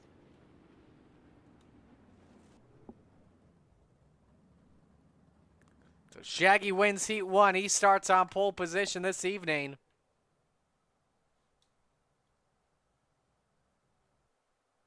And we're ready to go for Heat 2.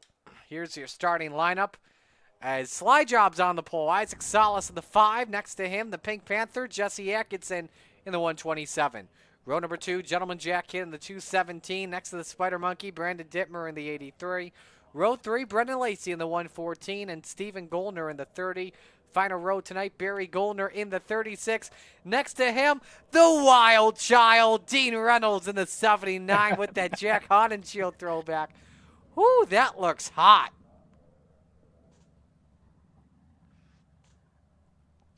Now, I can't do it as good as Johnny Gibson. Johnny does it a lot better with that impression of the wild child, Jack Hodenshield. There's no beating Johnny Gibson. No, there is not. It's gonna be a sad day in racing sports when he retires. It absolutely will be a sad day. Did I say racing sports? What am I saying here? It's a weird night for all of us. We'll just say that.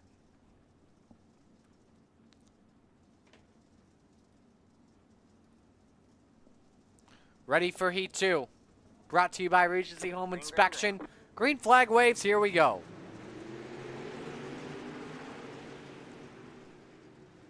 Good jump from Isaac Salas. 3 wide for 2nd. Brandon Dittmer trying to go with the 2-for-1 discount. Ooh, tight racing. 3 wide. Lacey side by side with the 83. Lap 1, though, led by Isaac Salas.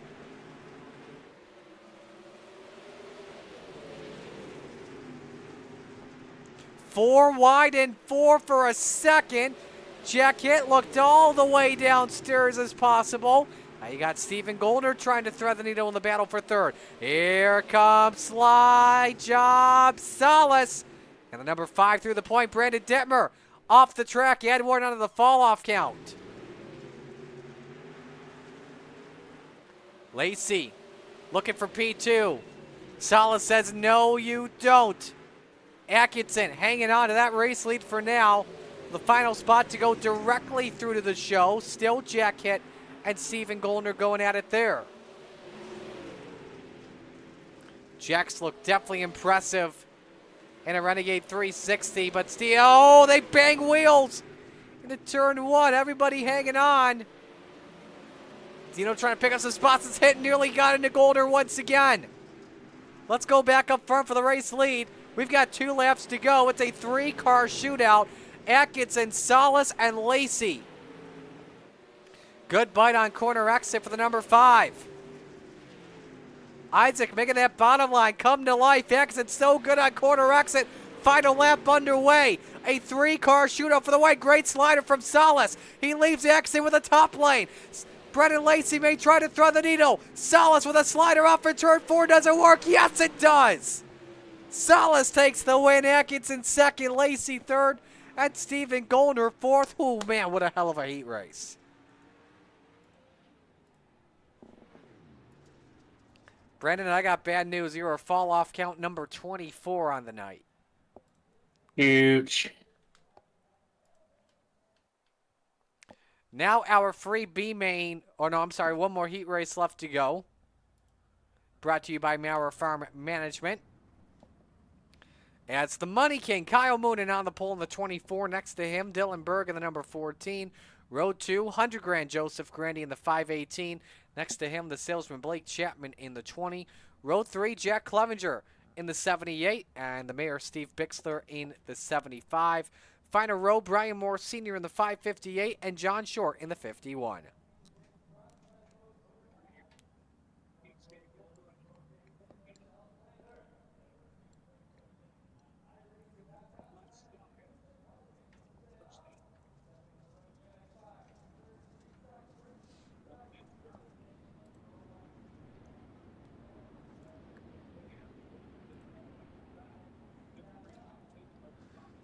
So getting set to go here for heat race number 3.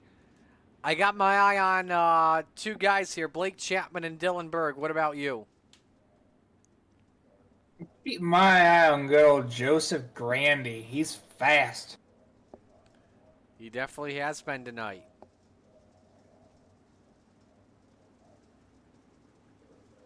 Green, green, green. Final heat race is green.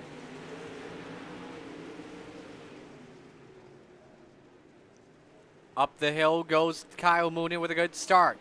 Joseph Grandy, nice run on Dylan Berg, but don't give him the top side. Berg and Chapman nearly get together.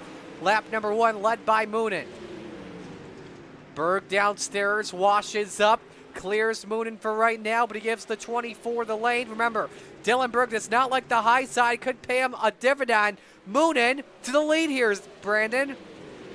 Moonen's taking full advantage of him giving him that top size. Grandy is also trying to work his way up there. Look at Chapman all the way on the bottom, saying, hello, boys, I'm here too. Yes, he is, the salesman. Looking to pay out some prices. Moonen still not able to pull away from this battle. 3 wide for just a second, and it is on for P2. I think Grandy may have edged out Berg there for that runner-up spot. I think Berg got him this time around, but Grandy's surely looking to get him this time around. Oh, no! There goes Grandy off the track, 360. Fall off count number 25 for possibly the quickest guy on track. That may have sealed the fate here in this heat race. May have gone to Moonen, but don't count Dylan Berg out just yet here, Brandon. Berg is really trying to make that bottom side work as much as he can, but he's not as low as Blake Chapman was, so he's maybe losing a little bit on corner entry. Yeah, Berg a lot better in the entry, Moonen better on the exit. Final lap underway here in heat race number 3. Winner starts inside of row number 2. If you're Berg, do you go for the slider? He's right there on Kyle Moonen. Berg sends it. Is it deep enough? Into 3 and 4. Yes, it is! Berg steals it from Moonen at the end. What a move. Big heat win for the number 14. Yes, absolutely, Brandon. What a move. Wasn't a slider, but just went into the corner deep enough where he could keep it on the gas and just clear, not letting Moonen put in the crossover.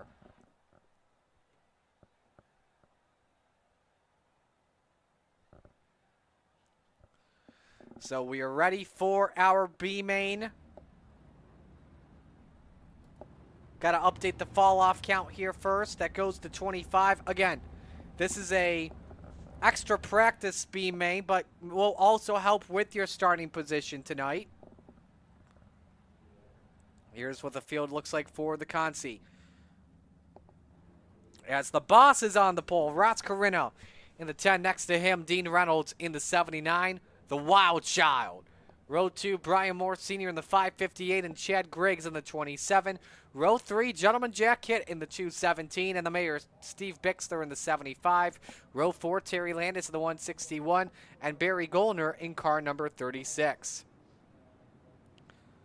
Rounding out the top 10, John Short in the 51 and the Professor John Hine in the 71. Row 6, Brandon Dittmer, the Spider Monkey in the 83 and Joseph Grandy in the 518. Cody Early not eligible for the green flag.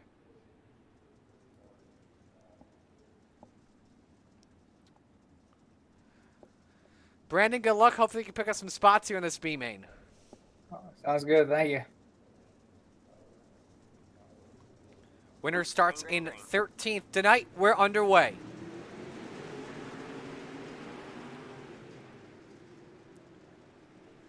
Nearly 3 wide for the second spot. Moore and Reynolds get together. Nice save for the 558. Almost caught Jack Hitt as well at the same time as the battle is on for P2. Reynolds edges out Griggs, but it's Carino who leads lap 1. 3 wide for the 4th spot. Jack Hitt comes out with the edge. John Hine, Brandon Dittmer got together. Both of them upside down, and Dittmer's in the infield. A look at what happened.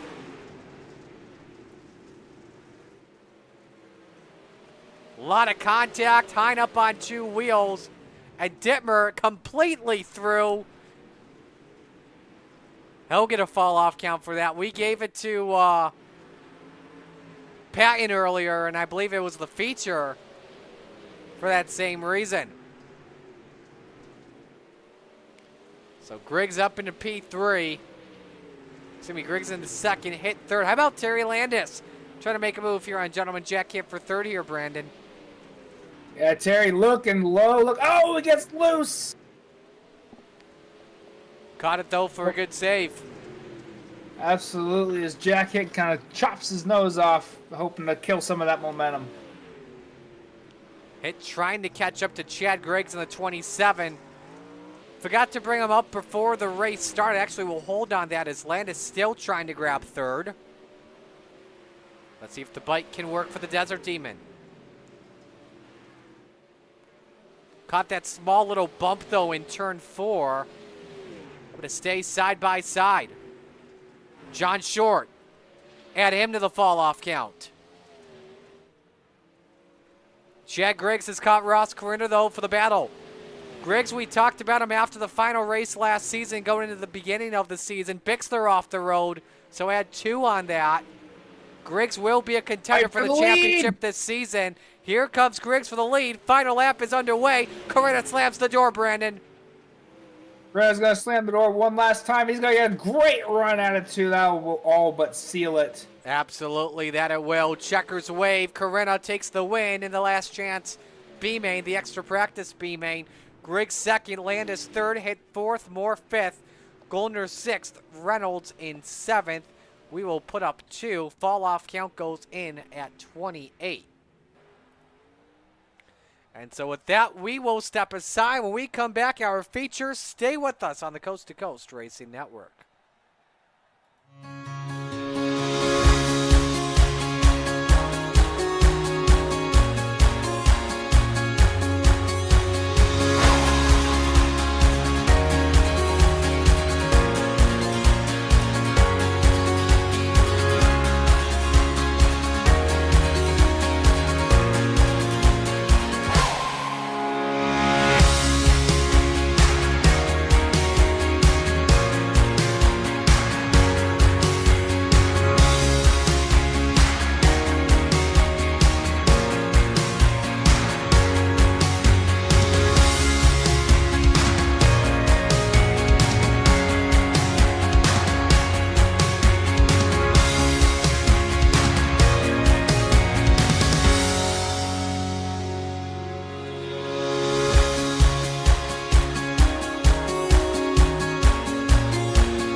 Mics are hot. Back here with action at the Lernerville Speedway. Right now, Rick Main currently the quickest driver on track at a 14:07. Chad Griggs second, 14:13. Ross Corina third, 14:14. Blake Chapman fourth, 14:23. And Brendan Lacey fifth at a 14:26. Big wreck there with Lacey and Corina. Dang. That was massive. These flips are getting feisty for some reason. Steven Goldner on track. Now owning his new team.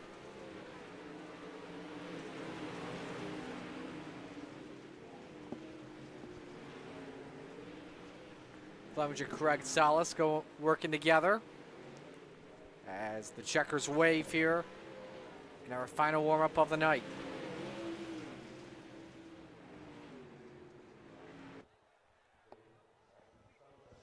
So we are ready to go racing. 35 laps around Lernerville. Let's meet the field and give you the RSN trackside starting lineup. On the pole, Shaggy, Zach Chapman in the 72. Next to him, Slide Job, Isaac Salas in the 5. Row number 2, Dylan Berg in the 14 and Brad Waite in the 814. Row 3, the Pink Panther, Jesse Exon in the 127. And the Money King, Kyle Moonen in the 24.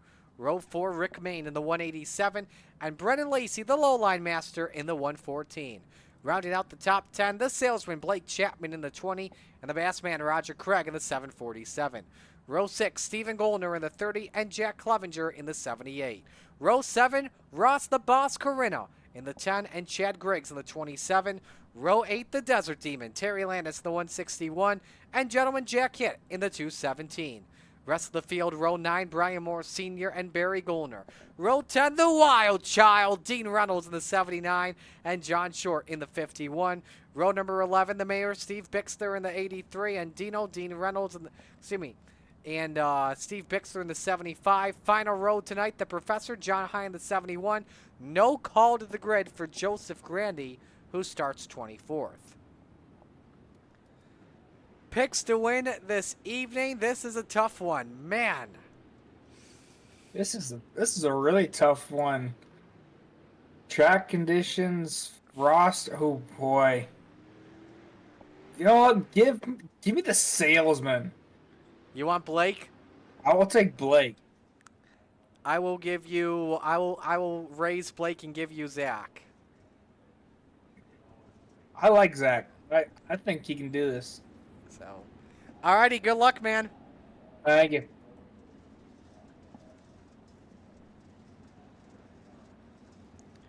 One lap to the green flag. As we are ready to go. 23 drivers set to go to battle. 35 laps around Lernerville, ready for the Flatline Racing Bodies green flag. Well, folks, it is time to wing it and bring it. Because where else would you rather be than right here, right now, from coast to coast? It's showtime in the Steel City.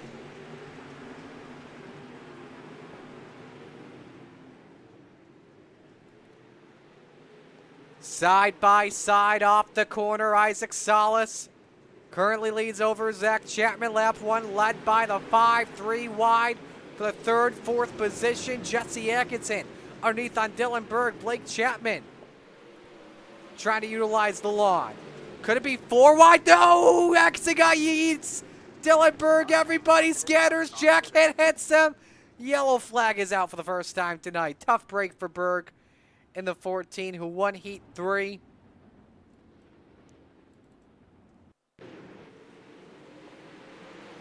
Here's a look at what happened here. Axane a little bit too deep into Berg.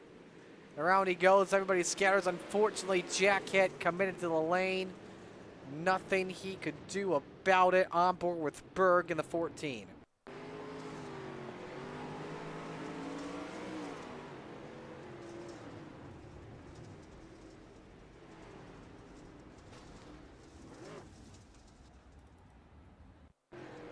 Let's go on board with Jack, show you his perspective in which he had nowhere to go one bit. Yeah, he couldn't even go up high. He didn't want to hit the guy next to him. Couldn't go low either. Yeah, Jack unfortunately was trapped.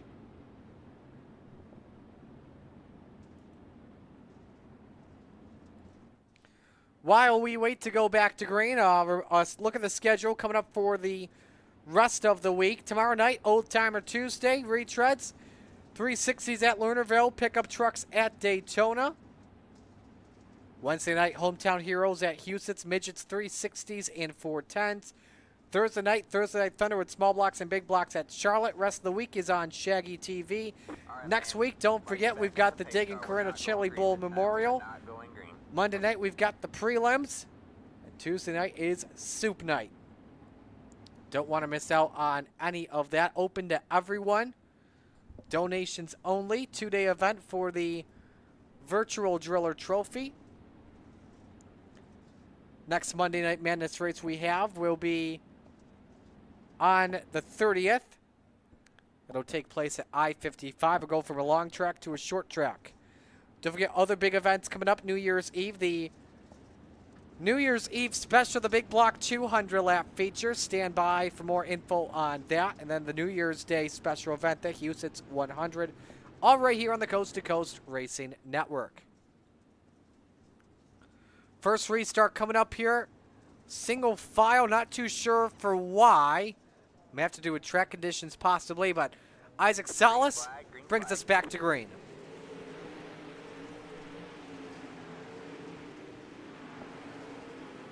Pulled away a lot there from Zach Chapman on that restart.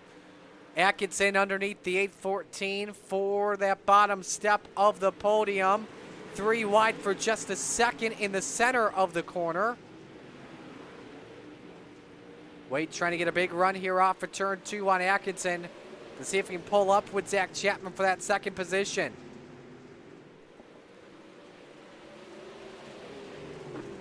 Trouble Ross Carino has gone around, and he's lost the wing. John Short. Brandon Dittmer also collected.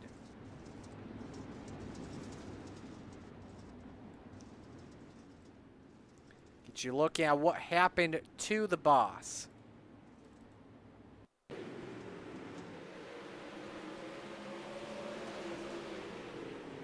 Did he lose it? Oh, yes, he did. In the wall, and that's the worst part. Back out into traffic. Caught Craig, Short, Clevenger, Dittmer. On board with Carino.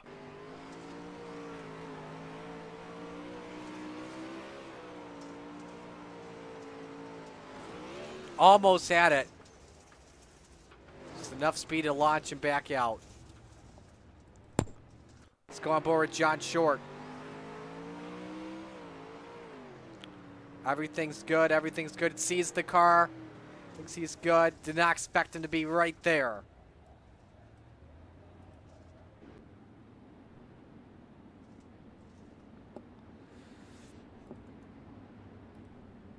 So now the question is, will we hit 30 on the fall off count? Man, I am way off tonight. I thought with everything that was going down, we were going to see not some good stuff happen. So now we go double file. Not too sure why it was single file originally, but now we are double file. We're watching the Chapman Racing drone. Salas and Chapman, row 1. Atkinson Waite, row 2. Main and Moonen, row number 3. Lacey Chapman, row 4. Griggs Goldner, round out your top 10. Salas selects the bottom, back to green. And Waite takes advantage of this big time. Through he goes to second. And I think he had it secured to the line. Look out, Moonen. Chapman, Zach Chapman to be specific, get together.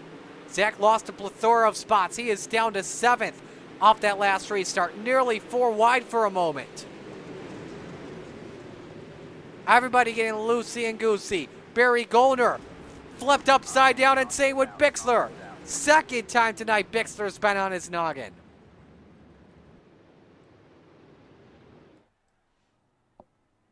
And we will see what happened with the 36. A lot of tight racing in the back of the pack.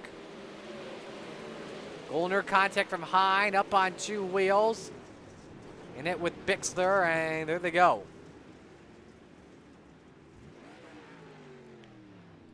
Right on board with Bixler.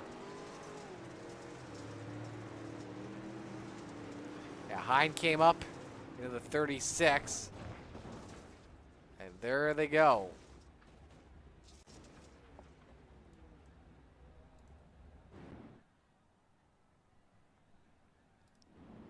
Each of them in the pits.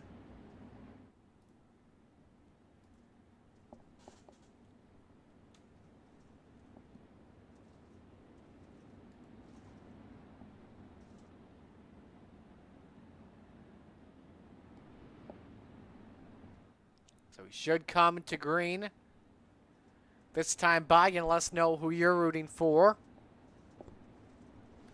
And myself and Trevor Drew each going to be way off here tonight. Drew had 49, I had 55. Trying to remember what Brandon had. I may have lost that note. Nope, I got it. He had 38. So we all may go over. All right, single file for, I believe, the rest of the race now as we come to lap 8. Green, green, green.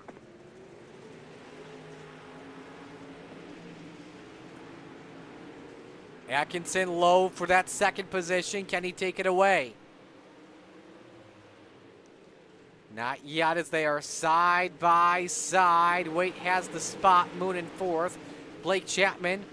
He and Atkinson each the first one on the bottom, and Chapman didn't see Atkinson coming. He had to go on the lawn, so could avoid hitting the 127 and spin him around. Good catch, though, from the 20. This is nearly 3 wide for 3rd. Rick May, the man that was quickest in qualifying, trying to make his way through. Currently 5th at the moment if he can get past Atkinson. And that's the case. Moonen has the final step on the podium in 3rd. Greg side by side with Atkinson. Great start for the 27. Started 14th. He's up to 5th. Right now, your biggest mover of the race, but there's another big mover. He's in 9th, started 19th, and that's Dean Reynolds. Berg off the track. He is on pit road for another yellow flag. I'm going to guess he went off the track. I'm not too sure, though. Let's take a look at the replay. Berg testing out the top. Now, he said earlier he didn't want to really go to the top. And this is the reason why. Hits the wall, damages the left front. Dylan, unfortunately, you are victim number 30 tonight.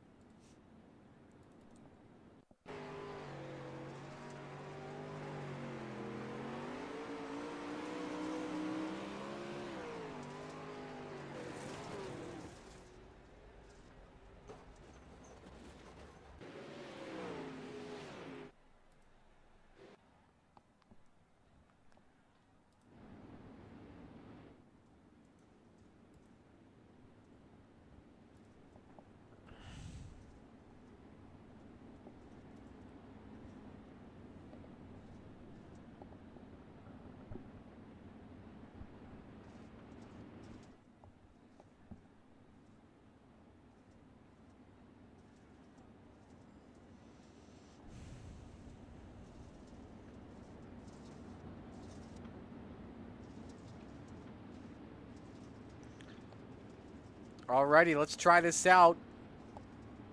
Once again.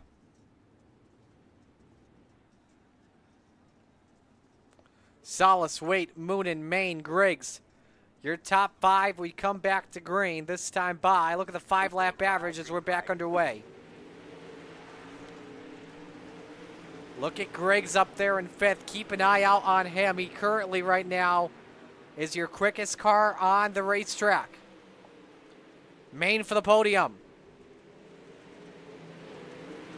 Not able to get the spot. Griggs, what a crossover move for the 27. Slide jobs the 187, and Griggs takes away P4. Main tried to counter it back. Here comes Blake Chapman downstairs for that 4th spot. won't be able to get it away. He may have even lost the spot to Maine.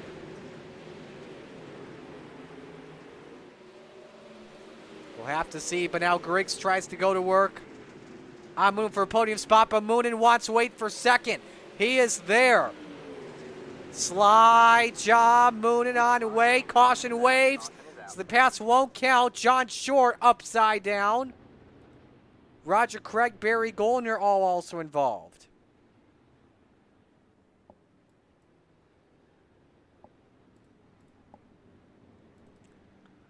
Wing is gone off the 51. Here's a look. Ooh, Zach Chapman got tires of oh my goodness! And meanwhile, behind all of that, Roger Craig not even an issue in this accident.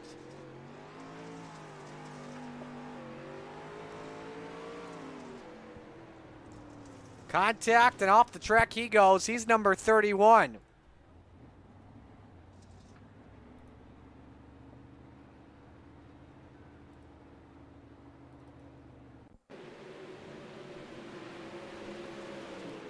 Watch another angle here. Yeah, Chapman just got sideways in front of Hine, and John Short wing first into the fence with nowhere to go.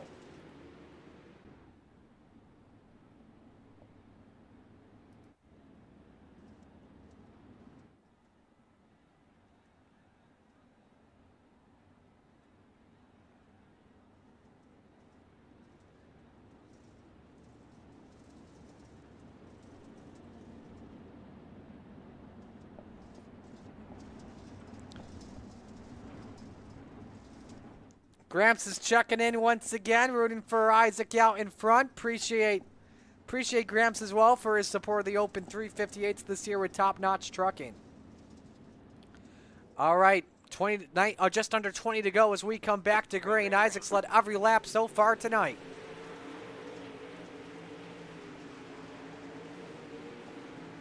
Griggs with a slider on Moonen. Third, not his yet. Moonen with the crossover. Does he slide Griggs? Yes, he does. And the Money King hangs on to third. Trouble Stephen Goldner around in 4, and he's gone off the track.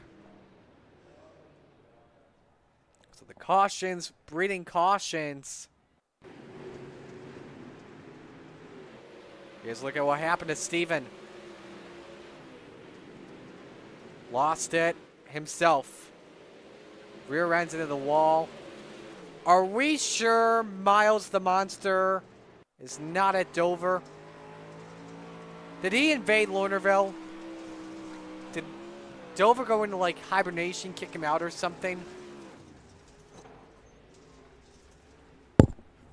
Ironically, I actually have my Miles the Monster t-shirt on today.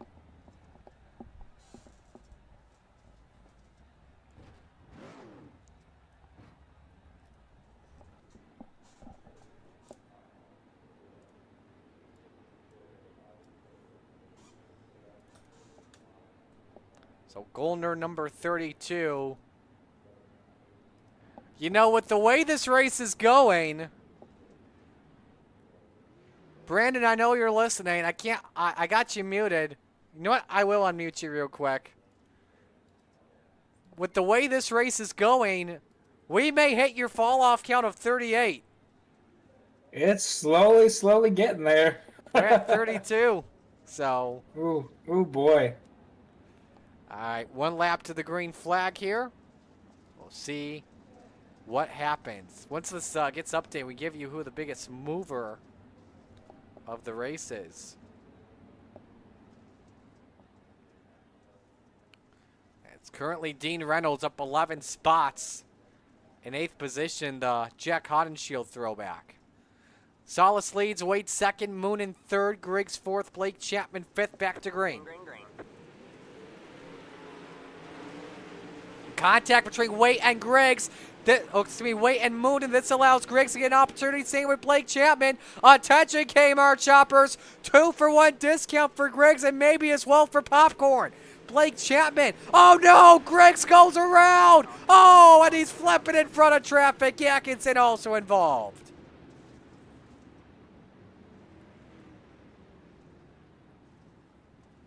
What a wild ride that was, and it sounds like Dino was also caught up in it too.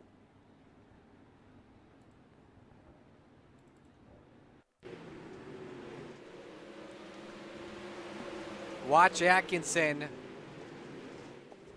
As Griggs, oh, he went off the track. Main, Atkinson. And there goes the flipping ride.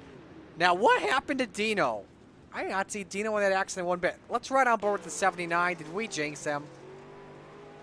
Something tells me we did. Yes, we did. There he goes. Ooh, and he nearly came back up into Stephen Goldner. On board with Atkinson.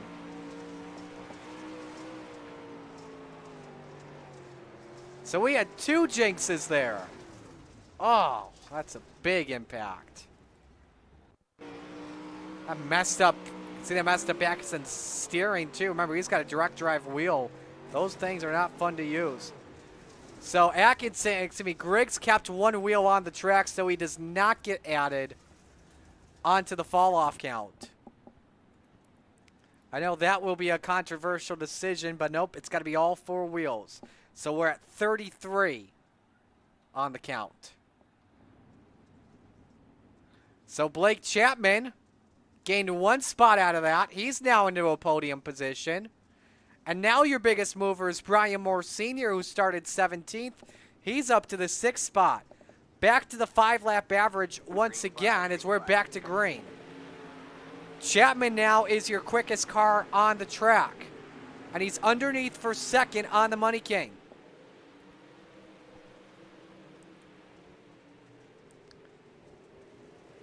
And Blake takes it away. Oh boy, Isaac, beware. You got popcorn all over you. Did they make contact? They may have. I don't know if they did.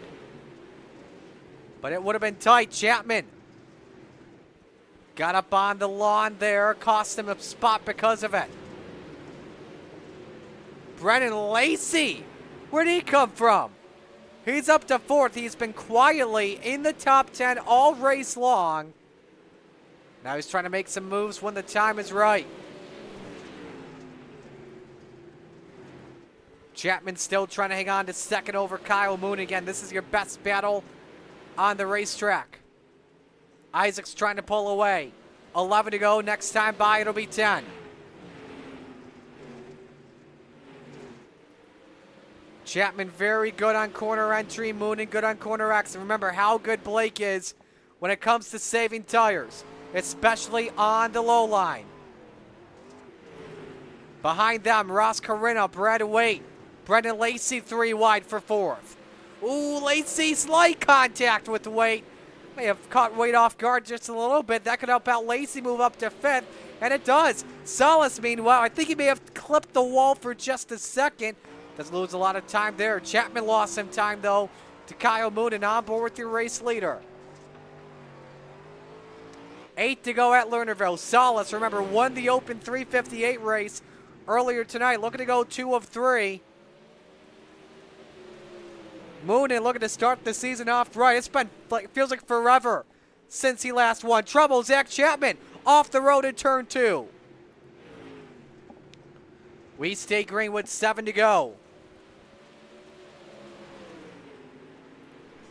So fall off count now at 34. 6 to go. This is coming down to the wire, folks.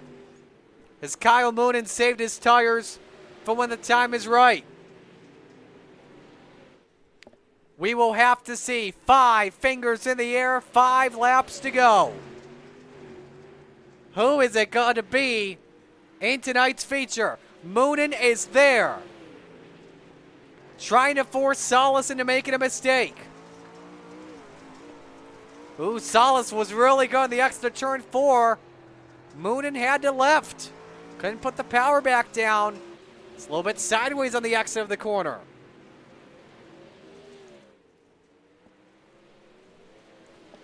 And 3 laps remain. The last time Moonen won in Renegades, February of 2024. Salas trying to hang on and win tonight. Never has he won in the Renegades. Slide job from Moonen. They get together. Salas upside down. And through goes Coretta. Moonen with a slide job on the boss. Coretta to the lead. White flag is out. We're on the final lap. Coretta slides up on Moonen. The Money King. One final shot at turn 3 and 4. Slide job. Moonen takes the win. Photo finish. Moonen wins it at Lernerville. Oh boy.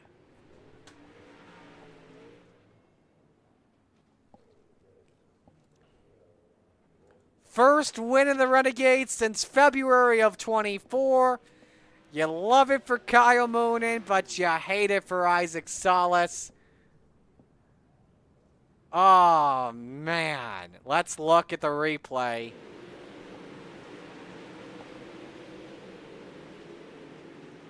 Moonen came up. Salas just was not lifting. And he pays the price for the flip down the hill into the boats. On board with Isaac.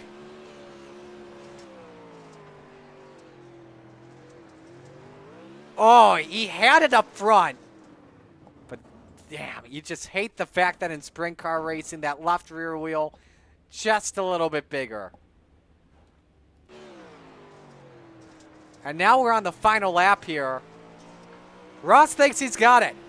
But the thing is, he left the door open right there for Kyle Moonen. And a photo finish, the Money King hangs on. Stephen Goldner Racing. And car owner Stephen Goldner said they wanted to come out swinging. They got a win to begin the year. 0.07 of a second, the margin of victory between Moonen and Corinna.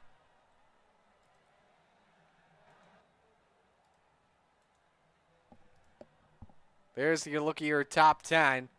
Oh yeah, final fall off count this evening is 35. Brandon, you were so close. I knew we were gonna. I didn't think we were gonna be this good at not falling off, but they surprised me, honestly. Especially with it didn't really get dusty there in the Renegades A main, so it turned out pretty nice. Yeah, definitely. A lot of questions to bring up here out of this one. Let's go to third place finisher Blake Chapman.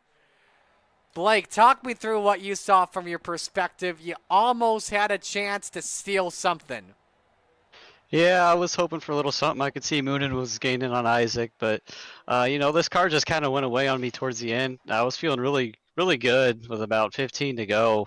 The bottom was coming in. I think my fastest lap was on lap 15, and it felt like this car kept getting faster. And then about 10, 15 to go, it really just went away on me, and I wasn't able to hit the entry like I needed to. But we stuck it down there and we were able to get a decent run off the corners still. But I'm not sure what happened with Isaac and Moonen there, but it benefited me a little bit there towards the end, and wish we would have been a little bit faster, might have been able to steal a win. But we're happy coming home with the third. Was it saving tires as well at the same time? It was saving tires. I didn't really plan on it. I didn't run a gear towards the bottom, a gear that I would usually run if I just wanted to run the bottom. But, I wasn't sure with this new dust model how much I'd have to move around. So we moved around just a little bit, but mostly around the bottom for the most part. That's because it was really working for us. It was really pretty quick and just kind of went away on us there towards the end. Wish we would have maybe made a move towards the top there towards the end, but now we know for next time. Shout-outs and popcorn. Of course, it's the holiday season. Yes, of course, Marty. First, I got to thank the parents for watching. Got to thank all the guys down at KSR. It's great to have Shorty back tonight.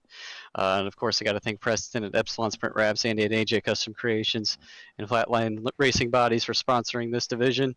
And of course, I got to thank Galen's Gourmet Popcorn. You said it, Marty. It is the holiday season, and there's nothing better to have at the Christmas table than some great Galen's Gourmet Popcorn. You can head over to their website and don't forget to use code CART, that's CART at checkout, checkout for 15% off some of their very delicious popcorn.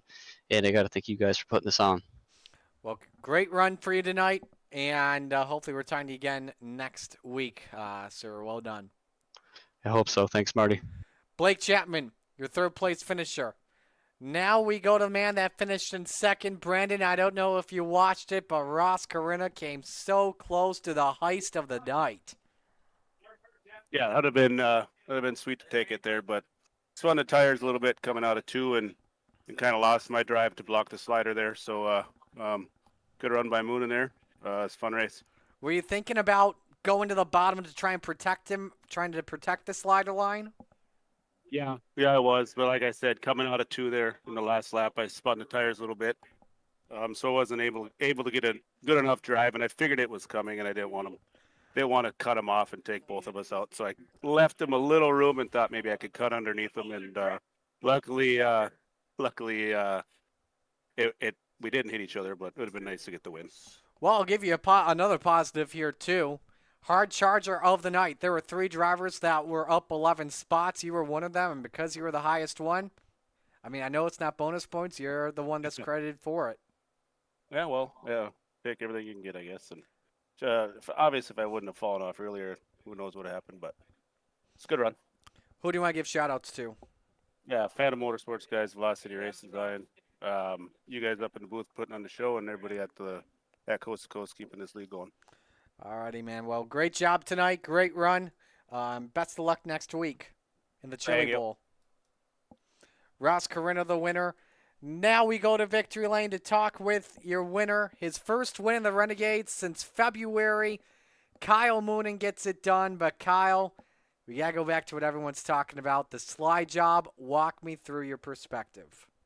Yeah, I feel bad about that with Isaac. You know, he led the whole race. I don't want to win him that way, but you know, for probably the 5 laps before that, I was kind of following him, you know, waiting, just you know, hoping he would make a mistake. Then once I realized he wasn't going to, I knew I was going to have to slide him in 1 and 2. And as I was coming up, I knew I wasn't going to be clear, and I tried to get out of it and, you know, still leave him enough room, but wasn't quite enough because his left rear caught my right rear and sent him for a, you know, flip after that. But like I said, it wasn't intentional. I feel bad. You know, he had a good race, and I don't know if I was gonna shake him up